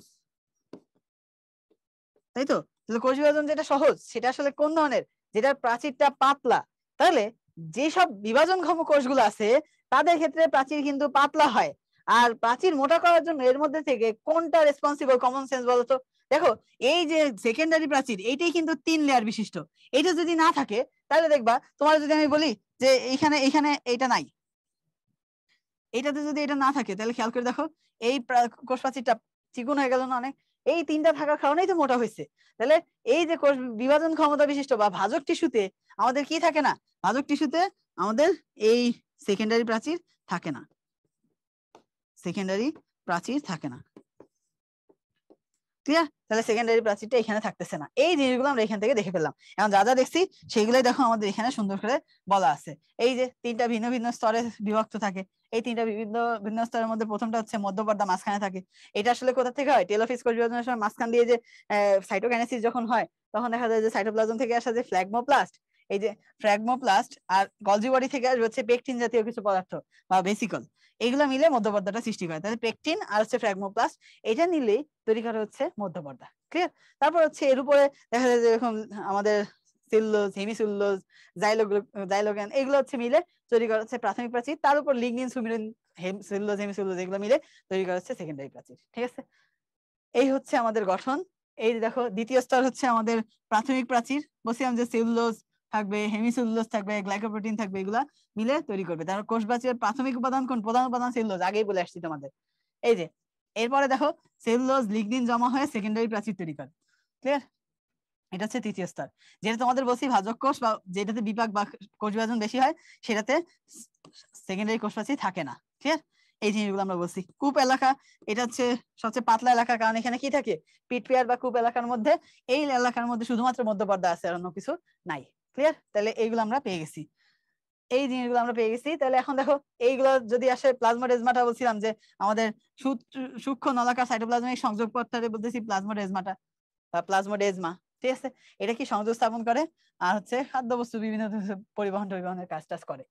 এরপর আসো রাসায়নিক গঠন। রাসায়নিক গঠন নিয়ে যখন কথা আসবে তখন ঝামেলাটা বাধে। প্রথমে যে জিনিসটা, ছত্রাকের ক্ষেত্রে কোষ প্রাচীর কাইটিন নির্মিত, এটা আমরা জানি। ব্যাকটেরিয়ার ক্ষেত্রে কোষ প্রাচীর দেখা যায় লিপিড প্রোটিন দিয়ে তৈরি, এই জিনিসগুলো তো আছে। শৈবালের কোষ প্রাচীর হচ্ছে আমাদের গ্লাইকোপ্রোটিন পলিস্যাকারাইড। এগুলো জাস্ট দেখার জন্য। ইম্পর্টেন্ট জিনিস হচ্ছে এই যে সিলিসিক অ্যাসিড কার, এটা একটু দাগাই দিলাম, এটা মনে রাখবা। এককোষী শৈবাল যেটা ডায়াটম, ডায়াটমের ক্ষেত্রে ডায়াটমের কোষ প্রাচীরটা কি? সিলিসিক অ্যাসিড থাকে। এই জিনিসটা আমাদের জন্য খুবই ইম্পর্টেন্ট। এইগুলা গেল। এখন আসো সূক্ষ্ম গঠনে যদি আসি, সূক্ষ্ম গঠনটারে আমরা সহজভাবে পড়বো। ঠিক আছে? সূক্ষ্ম গঠনটারে আমরা যদি আসি কোষ বিভাজনের ক্ষেত্রে, কোষ প্রাচীরের সূক্ষ্ম গঠন আমরা তো জানি কোষ প্রাচীর আসলে কি দিয়ে তৈরি? সেলুলোজ দিয়ে তৈরি। তো আমরা এটাকে সহজভাবে মনে রাখবো স স ম ম ম, তার মানে স স ম ম ম। স দিয়ে হচ্ছে সেলুলোজ, সেলুলোজ। এরপরে স দিয়ে হচ্ছে অনেকগুলো সেলুলোজ মিলে, ঠিক আছে, অনেকগুলো সেলুলোজ মিলে তৈরি করে সেলুলোজ চেইন, সেলুলোজ চেইন। এরপরে এই সেলুলোজ গুলো মিলে তৈরি করে হচ্ছে মাইসেলি, মাইসেলি, যেটা ক্রিস্টালাইন মাইসেলিও বলে। তো আমি আরো ডিটেইলস করে লিখি, ক্রিস্টালাইন মাইসেলি, ক্রিস্টালাইন মাইসেলি। তুমি মাইসেলি মনে রাখলেই হবে। এটাই হচ্ছে ক্ষুদ্রতম গাঠনিক একক। ঠিক আছে? এটাই কি? এটাই ক্ষুদ্রতম গাঠনিক একক, গাঠনিক একক। তাহলে এই গেল হচ্ছে আমাদের এই আমাদের ক্রিস্টালাইন মাইসেলি। এরপরে দেখো, এরপর আরো একটা ম আছে, এটা দিয়ে তৈরি হয় একটা তন্তু, নাম হচ্ছে মাইক্রোফাইব্রিল। মাইক্রো মানে হচ্ছে ক্ষুদ্র, আর ফাইব্রিল শব্দটা আসছে কি কোথা থেকে? ফাইবার থেকে। তার মানে সূক্ষ্ম তন্তুটারে বলতেছি আমরা মাইক্রোফাইব্রিল। এরপরে যেটা আসবে সেটা হচ্ছে আমাদের ম্যাক্রোফাইব্রিল। ম্যাক্রোফাইব্রিল, ম্যাক্রো মানে হচ্ছে বড়, সেই ফাইব্রিল তন্তুটারে আমরা বলতেছি ম্যাক্রোফাইব্রিল। সেটা থেকে আলটিমেটলি আমাদের তন্তু হয়ে কোষ প্রাচীর হচ্ছে। ক্লিয়ার? তার মানে এইভাবে হচ্ছে আমাদের কোষ প্রাচীর তৈরি হয়। তুমি সোজাসুজি মনে রাখবা স স ম ম ম, আর জাস্ট একটা জিনিস মনে রাখবা, এটা হচ্ছে ক্ষুদ্রতম গাঠনিক একক। ক্লিয়ার? তাহলে এই জিনিসগুলোই দেখো, যা যা আমি বলছি সেগুলো এখানে সুন্দর করে বলা আছে। এই যে দেখো গঠনের প্রধান উপাদান সেলুলোজ। এরপরে দেখা যাচ্ছে সেলুলোজ গুলা 1 থেকে 3000 সেলুলোজ মিলে তৈরি হচ্ছে সেলুলোজ চেইন, স স। এরপরে ম ম ম, মাইসেলি। ঠিক আছে? এটা হচ্ছে ক্ষুদ্রতম গাঠনিক একক, দেখছো? এরপরে ম ম, আরেকটা ম আছে, সেটা হচ্ছে কি? মাইক্রোফাইব্রিল। আরেকটা ম হচ্ছে ম্যাক্রোফাইব্রিল। এগুলো মিলে একটা তন্তু বা ফাইবার তৈরি করে। ক্লিয়ার? তাহলে এই হচ্ছে এখানকার গঠন। কোষ প্রাচীরের কাজ আমরা কোষ ঝিল্লির কাজের সাথে সাথে পড়বো। তাহলে এই হচ্ছে আমাদের কোষ প্রাচীরের যে গঠন ছিল। তাহলে দেখো আমরা যদি কোশ্চেন সলভে চলে আসি, মেডিকেল অ্যাডমিশন টেস্ট দেখো 20-21 আসছে। ছত্রাক কোষ প্রাচীর কি দিয়ে তৈরি? আমরা জানি কাইটিন নির্মিত, তাই তো? এরপর আসা বলছে পাশাপাশি অবস্থিত কোষসমূহকে সংযোগ স্থাপন করে কে? প্লাজমোডেজমাটা। ক্লিয়ার? এটা পেয়ে গেছি। কোষ প্রাচীরের ক্ষুদ্রতম গাঠনিক একক কোনটি? ক্ষুদ্রতম গাঠনিক একক অনেকে তোমরা সুন্দর সেলুলোজ জায়গায় ফেলো না, মাইসেলি। ক্লিয়ার? এরপরে দেখো আমাদের পাইছি প্রোটোপ্লাস্ট আর প্রোটোপ্লাজম। তোমাদের আগেই বলছিলাম কোষ প্রাচীর সরায় দাও, যা থাকবে প্রোটোপ্লাস্ট। নির্জীব পদার্থ সরাই হলো, যা থাকবে প্রোটোপ্লাজম। ক্লিয়ার? তাহলে এই হচ্ছে আমাদের প্রোটোপ্লাস্ট। এই যে কোষ প্রাচীর দ্বারা পরিবেষ্টিত সমস্ত অংশটাকে একসাথে বলতেছি আমরা হচ্ছে প্রোটোপ্লাস্ট। তার মানে আমাদের আরেকবার যদি আমি দেখাই দিই, সেটা হচ্ছে এই হচ্ছে যদি একটা কোষ হয়, আর তার বাইরে যদি আমাদের কোষ প্রাচীর হয় এটা, ঠিক আছে, এটা যদি কোষ প্রাচীর হয়, তোমার এটা টোটালটা হচ্ছে কোষ। এর মধ্যে থেকে কোষ, অবশ্যই উদ্ভিদ কোষ, উদ্ভিদ কোষ মাইনাস কোষ প্রাচীর, কোষ প্রাচীর, এটা সমান সমান কি হবে? সমান সমান হবে হচ্ছে প্রোটোপ্লাস্ট, প্রোটোপ্লাস্ট। ঠিক আছে, তাহলে উদ্ভিদ কোষ মাইনাস কোষ প্রাচীর ইকুয়ালস টু প্রোটোপ্লাস্ট। এবার আসো প্রোটোপ্লাস্ট মাইনাস নির্জীব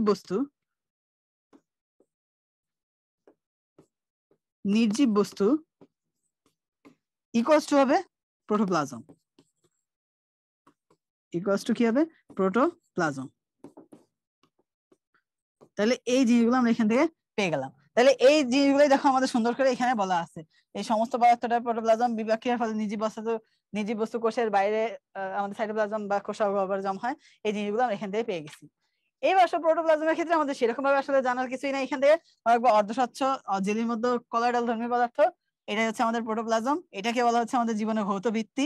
এই জিনিসটা আমাদের এখান থেকে লাগবে, কারণ এটাতে 70 থেকে 90% পানি থাকে, আর এই জন্য আমাদের বলা হয় আমাদের শরীরের বেশিরভাগ অংশই পানি, বা লাইফ ইজ মানে ফ্লুইড, পানিকে হচ্ছে ফ্লুইড অফ লাইফ বলা হয়, পানির অপর নাম জীবন। যে এই জিনিসগুলো আমাদের এখান থেকে মনে রাখতে হবে। এখান থেকে স্বাভাবিকভাবে প্রোটোপ্লাজমের রাসায়নিক বৈশিষ্ট্যের কথা যদি আসো, সেখানে বেশি পরিমাণে পানি আছে, তাছাড়া কি কলয়েডাল ধর্মী, যেহেতু প্রোটিন আছে কিছুটা, কার্বোহাইড্রেট, লিপিড, ভিটামিন, এইসব জিনিসগুলোই আছে। আর এটা কোন প্রক্রিয়ায় প্রোটোপ্লাজম পানি গ্রহণ করে? এই অভিস্রবণ প্রক্রিয়ায়। ক্লিয়ার? এই জিনিসটা তোমাদের মনে রাখতে হবে। এবার আসো এইটার ক্ষেত্রে ইম্পর্টেন্ট যে জিনিস, সেটা হচ্ছে প্রোটোপ্লাজমের চলনের কথা যদি আসি, দেখো যেই জিনিসটা ঘটে, মনে করো এখানে হচ্ছে আমাদের একটা উদ্ভিদ, এর ভিতরে হচ্ছে এটা হচ্ছে কোষ গহ্বর। এখন কোষ গহ্বরটাকে কেন্দ্রে রেখে এখন এখানে দেখা গেল যেরকম যে সাইটোপ্লাজম যেগুলো আছে না, এখানে প্রোটোপ্লাজম সেটা হচ্ছে এক দিকে ঘুরতে থাকলো। যদি আমরা যদি একটু অন্য কালার নিয়ে নিই, দেখা গেল প্রোটোপ্লাজমটা কি করলো, এই দিকে চলতেছে এইভাবে, তার মানে সবসময় এইভাবে ঘুরতেছে। তার মানে দিকটা কি একদিকে আছে, এই ঘুরে ঘুরে ঘুরে ঘুরে ঘুরে একই ভাবে ঘুরতেছে। এইটারে বলা হচ্ছে একমুখী চলন। প্রোটোপ্লাজমের কি ধরনের চলন? একমুখী চলন। এখন ঘটনা যদি এইরকম না ঘটে, এইরকম হয়, দেখা গেল যে এই হচ্ছে আমাদের কোষ, তার মধ্যে মনে করো এইটা হচ্ছে আমাদের কোষ গহ্বর। এখন এখানে আমাদের যে প্রোটোপ্লাজমটা আছে, একবার এদিকে যায়, একবার এদিকে যায়, একবার এদিকে যায়, একবার এদিকে যায়, তার মানে একবার এক দিকে ঘুরতেছে। ওর মাথা খারাপ হয়ে গেছে, কোন দিকে যাবে না যাবে ও বুঝতেছে না। তো এই ধরনের ঘটনাটাকে আমরা বলতেছি বহুমুখী চলন। তাহলে এটা আমরা কি বলতেছি? বহুমুখী চলন। ঠিক আছে, এটা হচ্ছে আমাদের বহুমুখী চলন। একমুখী চলন আর বহুমুখী চলন, এই জিনিসগুলো আমরা এখান থেকে পেয়ে গেলাম। এটা জাস্ট মনে রাখবা, বহুমুখী চলন আর একমুখী চলন, একটা উদাহরণ আছে পাতাজাজির কোষে আর একটা ট্রাইডেসেনশিয়াতে। মনে রাখবা কিভাবে, দেখো তুমি চিন্তা করো ট্রাইডেসেনশিয়া, তার মধ্যে ট্রাইডেসেনশিয়ার ক্ষেত্রে ট্রাই একটা ব্যাপার আছে না? ট্রাই মানে কি তিন কি একমুখী হবে না, তার মানে হচ্ছে এটা হচ্ছে বহুমুখী হবে। এইভাবে মনে রাখার চেষ্টা করি আমরা, যে এখানে তাহলে কি আছে, এই দেখো আমাদের চলন যেটা আসতেছে, একমুখী আবর্তন যেটা, সেটা হচ্ছে পাতাজাজির কোষে পাওয়া যাচ্ছে, আর বহুমুখী আবর্তন যেটা ট্রাইডেসেনশিয়াল কোষে পাওয়া যাচ্ছে। ট্রা মানে হচ্ছে ট্রাই, সেই হিসাবে আমরা বলছি। ঠিক আছে, আর প্রোটোপ্লাজমের মধ্যে কি আছে আমরা বলছিলাম, প্লাজমা ঝিল্লি বা কোষ ঝিল্লি, সাইটোপ্লাজম আর নিউক্লিয়াস হচ্ছে এটার অংশ। ক্লিয়ার? তাহলে এই জিনিসগুলো আমরা এখান থেকে পেয়ে গেছি। এবার আসো আমাদের আজকের এই টপিকের মানে এই লেকচারের লাস্ট টপিক কি, কোষ ঝিল্লি। কোষ ঝিল্লি তোমরা হচ্ছে এইচএসসি তে প্রচুর পরিমাণে পড়ে আসছো, কারণ হচ্ছে তোমাদের এখান থেকে রিটেন থাকতো। তো এইখান থেকে দেখো অ্যাডমিশন টেস্টে আসছে, ডিইউ, সিইউ, আর ইউ তে আসছে। তো এখানে আমি যে কোষ ঝিল্লির কথা বলি, কোষ ঝিল্লি নিয়ে অনেক ধরনের মতবাদ আছে। স্যান্ডউইচ মডেল আছে, বার্গার টার্গার বানায় টানায় একাকার করে ফেলছে। স্যান্ডউইচ মডেল দিছে ড্যানিয়েল ই ডেভসন, ইউনিট মেমব্রেন হাইপোথিসিস দিছে রবার্টসন। কিন্তু সর্বাধিক গ্রহণযোগ্য যে মডেলটা আছে সেটা হচ্ছে সিঙ্গার আর নিকলসনের আমাদের যে ফ্লুইড মোজাইক মডেল। সেই ফ্লুইড মোজাইক মডেলের কথা যদি আসি, এই হচ্ছে ফ্লুইড মোজাইক মডেলের গঠন। যদি চিন্তা করো, এই ফ্লুইড মোজাইক মডেলে কি আছে, এইরকম গঠন, এইরকম হচ্ছে ফ্লুইড মোজাইক মডেলের গঠন। ঠিক আছে, তাহলে এই যে ফ্লুইড মোজাইক মডেলের গঠন দেখতে পাচ্ছি, এই হচ্ছে ফ্লুইড মোজাইক মডেলের গঠন।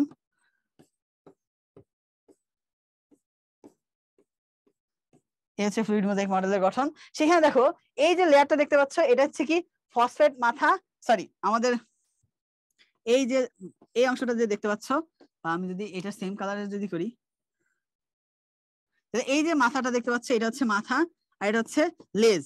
তো একটা হচ্ছে এইটা হচ্ছে ফসফোলিপিডের তৈরি। ফসফোলিপিড মানে লিপিডটা যৌগিক লিপিড, ফসফেট আছে আর লিপিড আছে। তুমি রাখবা লতে লিপিড লতে লেজ, তার মানে লেজটা কি দিয়ে তৈরি? লিপিড দিয়ে তৈরি। তাহলে মাথাটা কি দিয়ে তৈরি হবে? ফসফেট দিয়ে তৈরি হবে। ক্লিয়ার? তাহলে ফসফেটের মাথা আর লিপিডের লেজ। তুমি চিন্তা করো লিপিড মানে কি? তেল, চর্বি, স্নেহ জাতীয় পদার্থ। তো এটা কি পানিতে দ্রবণীয় হয়? হয় না। তাহলে লেজ কি পানিতে দ্রবণীয় হবে? হবে না। এই জন্য লেজটাকে বলা হচ্ছে হাইড্রোফোবিক অংশ। হাইড্রোফোবিক অংশ এটা সবসময় সেই জন্য ভিতরের দিকে থাকে, কারণ পানিতে দ্রবীভূত হবে না।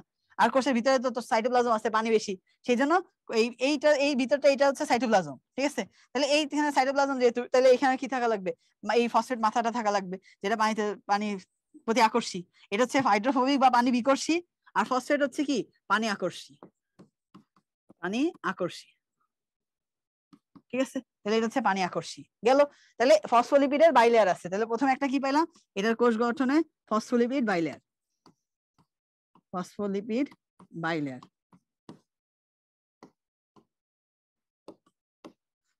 এটা গেল ফসফোলিপিড বাইলেয়ার। এখন আসো নেক্সট যে জিনিসটা লাগবে সেটা হচ্ছে আর কি আছে ভাই এখানে। এরপরে যে জিনিসটা আছে সেটা হচ্ছে এখানেই আমাদের বিভিন্ন ধরনের প্রোটিন আছে।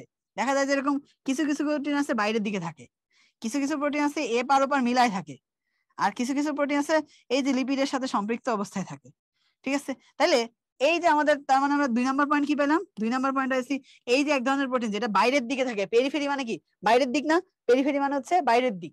তার মানে হচ্ছে মনে করো ঢাকা হচ্ছে সেন্টারে থাকলে দূরের গ্রামের যে অঞ্চলগুলো সেটা বলা হয় পেরিফেরি অঞ্চল, তাহলে এটা বলা হয় পেরিফেরাল প্রোটিন। তাহলে এটা কি? Peripheral protein. পেরিফেরাল প্রোটিন, ঠিক আছে। এরপর আসো যেই প্রোটিনটা এপার ওপার ভেদ করে চলে গেছে সেটা কি বলতেছি? Transmembrane protein.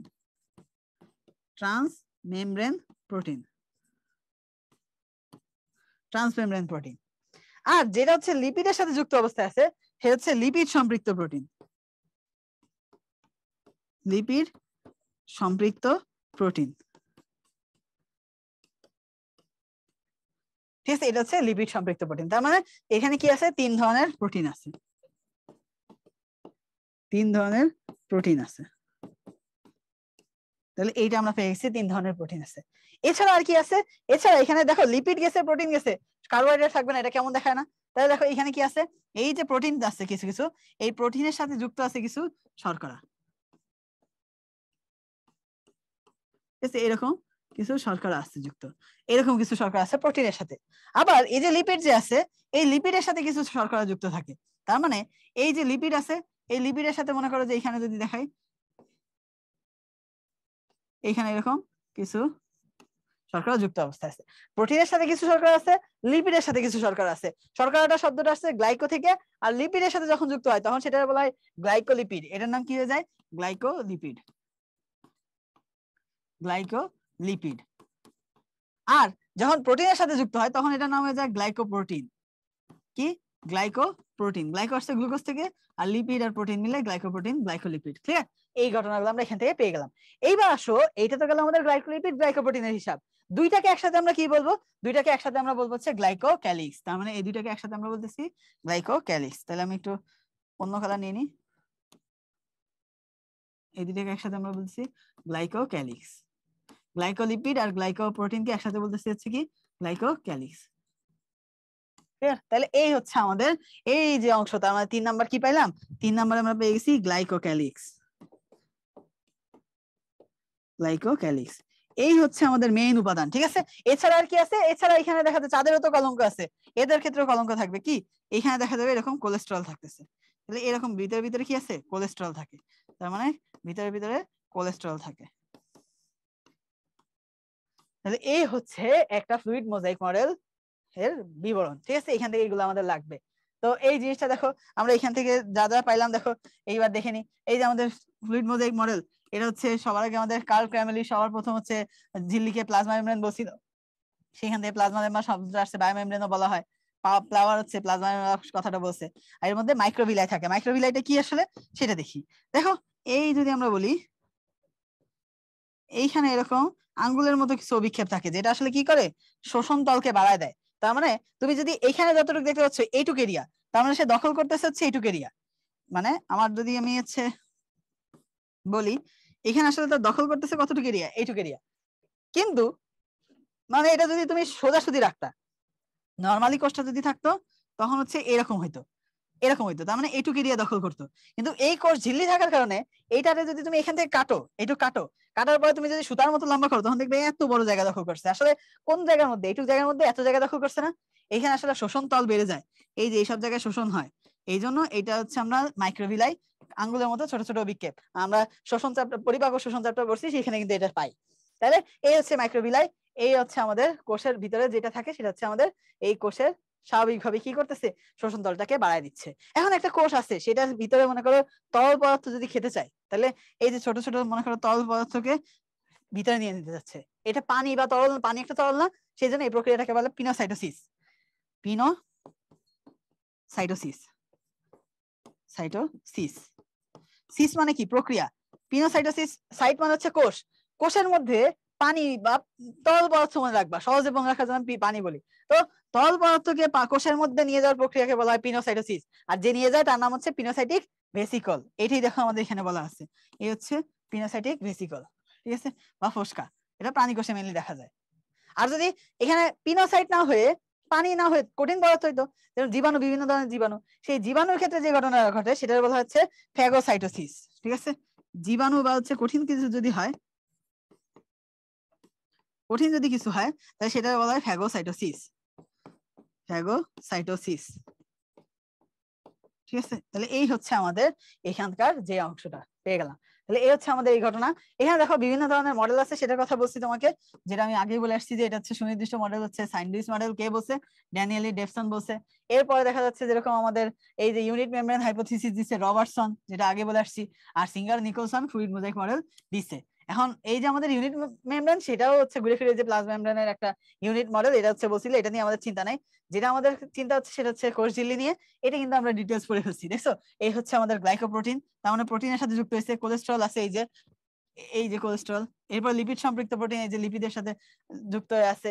এই যে ইন্টিগ্রাল প্রোটিন বা ট্রান্সমেমব্রেন প্রোটিন, এটা পেরিফেরাল প্রোটিন হচ্ছে এটা, যেটা আমাদের এই যে আগে পড়ে আসছি আমরা, এই যে পেরিফেরাল প্রোটিন আর হচ্ছে ট্রান্সমেমব্রেন প্রোটিন, এটার আরেক নাম হচ্ছে ইন্টিগ্রাল প্রোটিন, ইন্টিগ্রাল প্রোটিন। তো যাই হোক, এটা আমাদের গেল। এছাড়া আমাদের যে জিনিসটা লাগবে সেটা হচ্ছে আমাদের এইখানে খেয়াল করে দেখো, কোষের ভিতরের দিকে কি আমাদের এই গ্লাইকোলিপিড গ্লাইকোপ্রোটিন আছে? গ্লাইকোক্যালিক্স থাকে কিন্তু কোষের বাইরের দিকে, এটা মনে রেখো। এই দেখো, সবচেয়ে গ্রহণযোগ্য মডেল হচ্ছে ফ্লুইড মোজাইক মডেল। এখন তুমি ইজিলি মনে রাখবা, কিভাবে মনে রাখবা? স দিয়েই তুমি মনে রাখতে পারবা fluid mosaic model. Fluid mosaic মডেলটা কি দিয়ে মনে রাখবা? স দিয়ে মনে রাখবা। কিভাবে? স দিয়ে হচ্ছে সর্বাপেক্ষা গ্রহণযোগ্য মডেল, সর্বাপেক্ষা গ্রহণযোগ্য মডেল। এরপর হচ্ছে আমাদের সর্বাপেক্ষা গ্রহণযোগ্য, সিঙ্গার আর নিকলসন দিছে এটাকে, সিঙ্গার ও নিকলসন, নিকলসন দিছে। এরপরের পয়েন্ট হচ্ছে স্বাধীনতার 1 বছর পরে দিছে এটা, স্বাধীনতার 1 বছর পর। 1 বছর পর মানে কত সাল? 1972, ঠিক আছে, 72, ঠিক আছে। তাহলে এইভাবে আমরা মনে রাখতে পারবো। তাহলে এটা আরেকটা হচ্ছে আইসবার্গ মডেল বলা হয়, ক্লিয়ার। তাহলে এই জিনিসগুলো আমাদের এখান থেকে টোটাল মনে রাখতে হবে। Phospholipid bilayer fluid mosaic model কেন বলা হয় এটা তো আমরা জানি, যেহেতু এই যে তরল পদার্থ লিপিড আছে, ফসফোলিপিড বাইলেয়ার থকথকে, এটা দেখা যায় যেরকম মুভেবল হয়, আবার ভিতরে যেরকম, সেই জন্য বলা হয় ফ্লুইড। আর ভিতরে যে প্রোটিন টোটিন বিভিন্ন অংশ ছড়ানো ছিটানো থাকে, যেটা দেখতে অনেকটা মোজাইকের মধ্যে ছড়ানো ছিটানো থাকে, যেরকম মোজাইক, সেটার মতো মনে হয়, এই জন্য ফ্লুইড মোজাইক মডেল বলা হয়।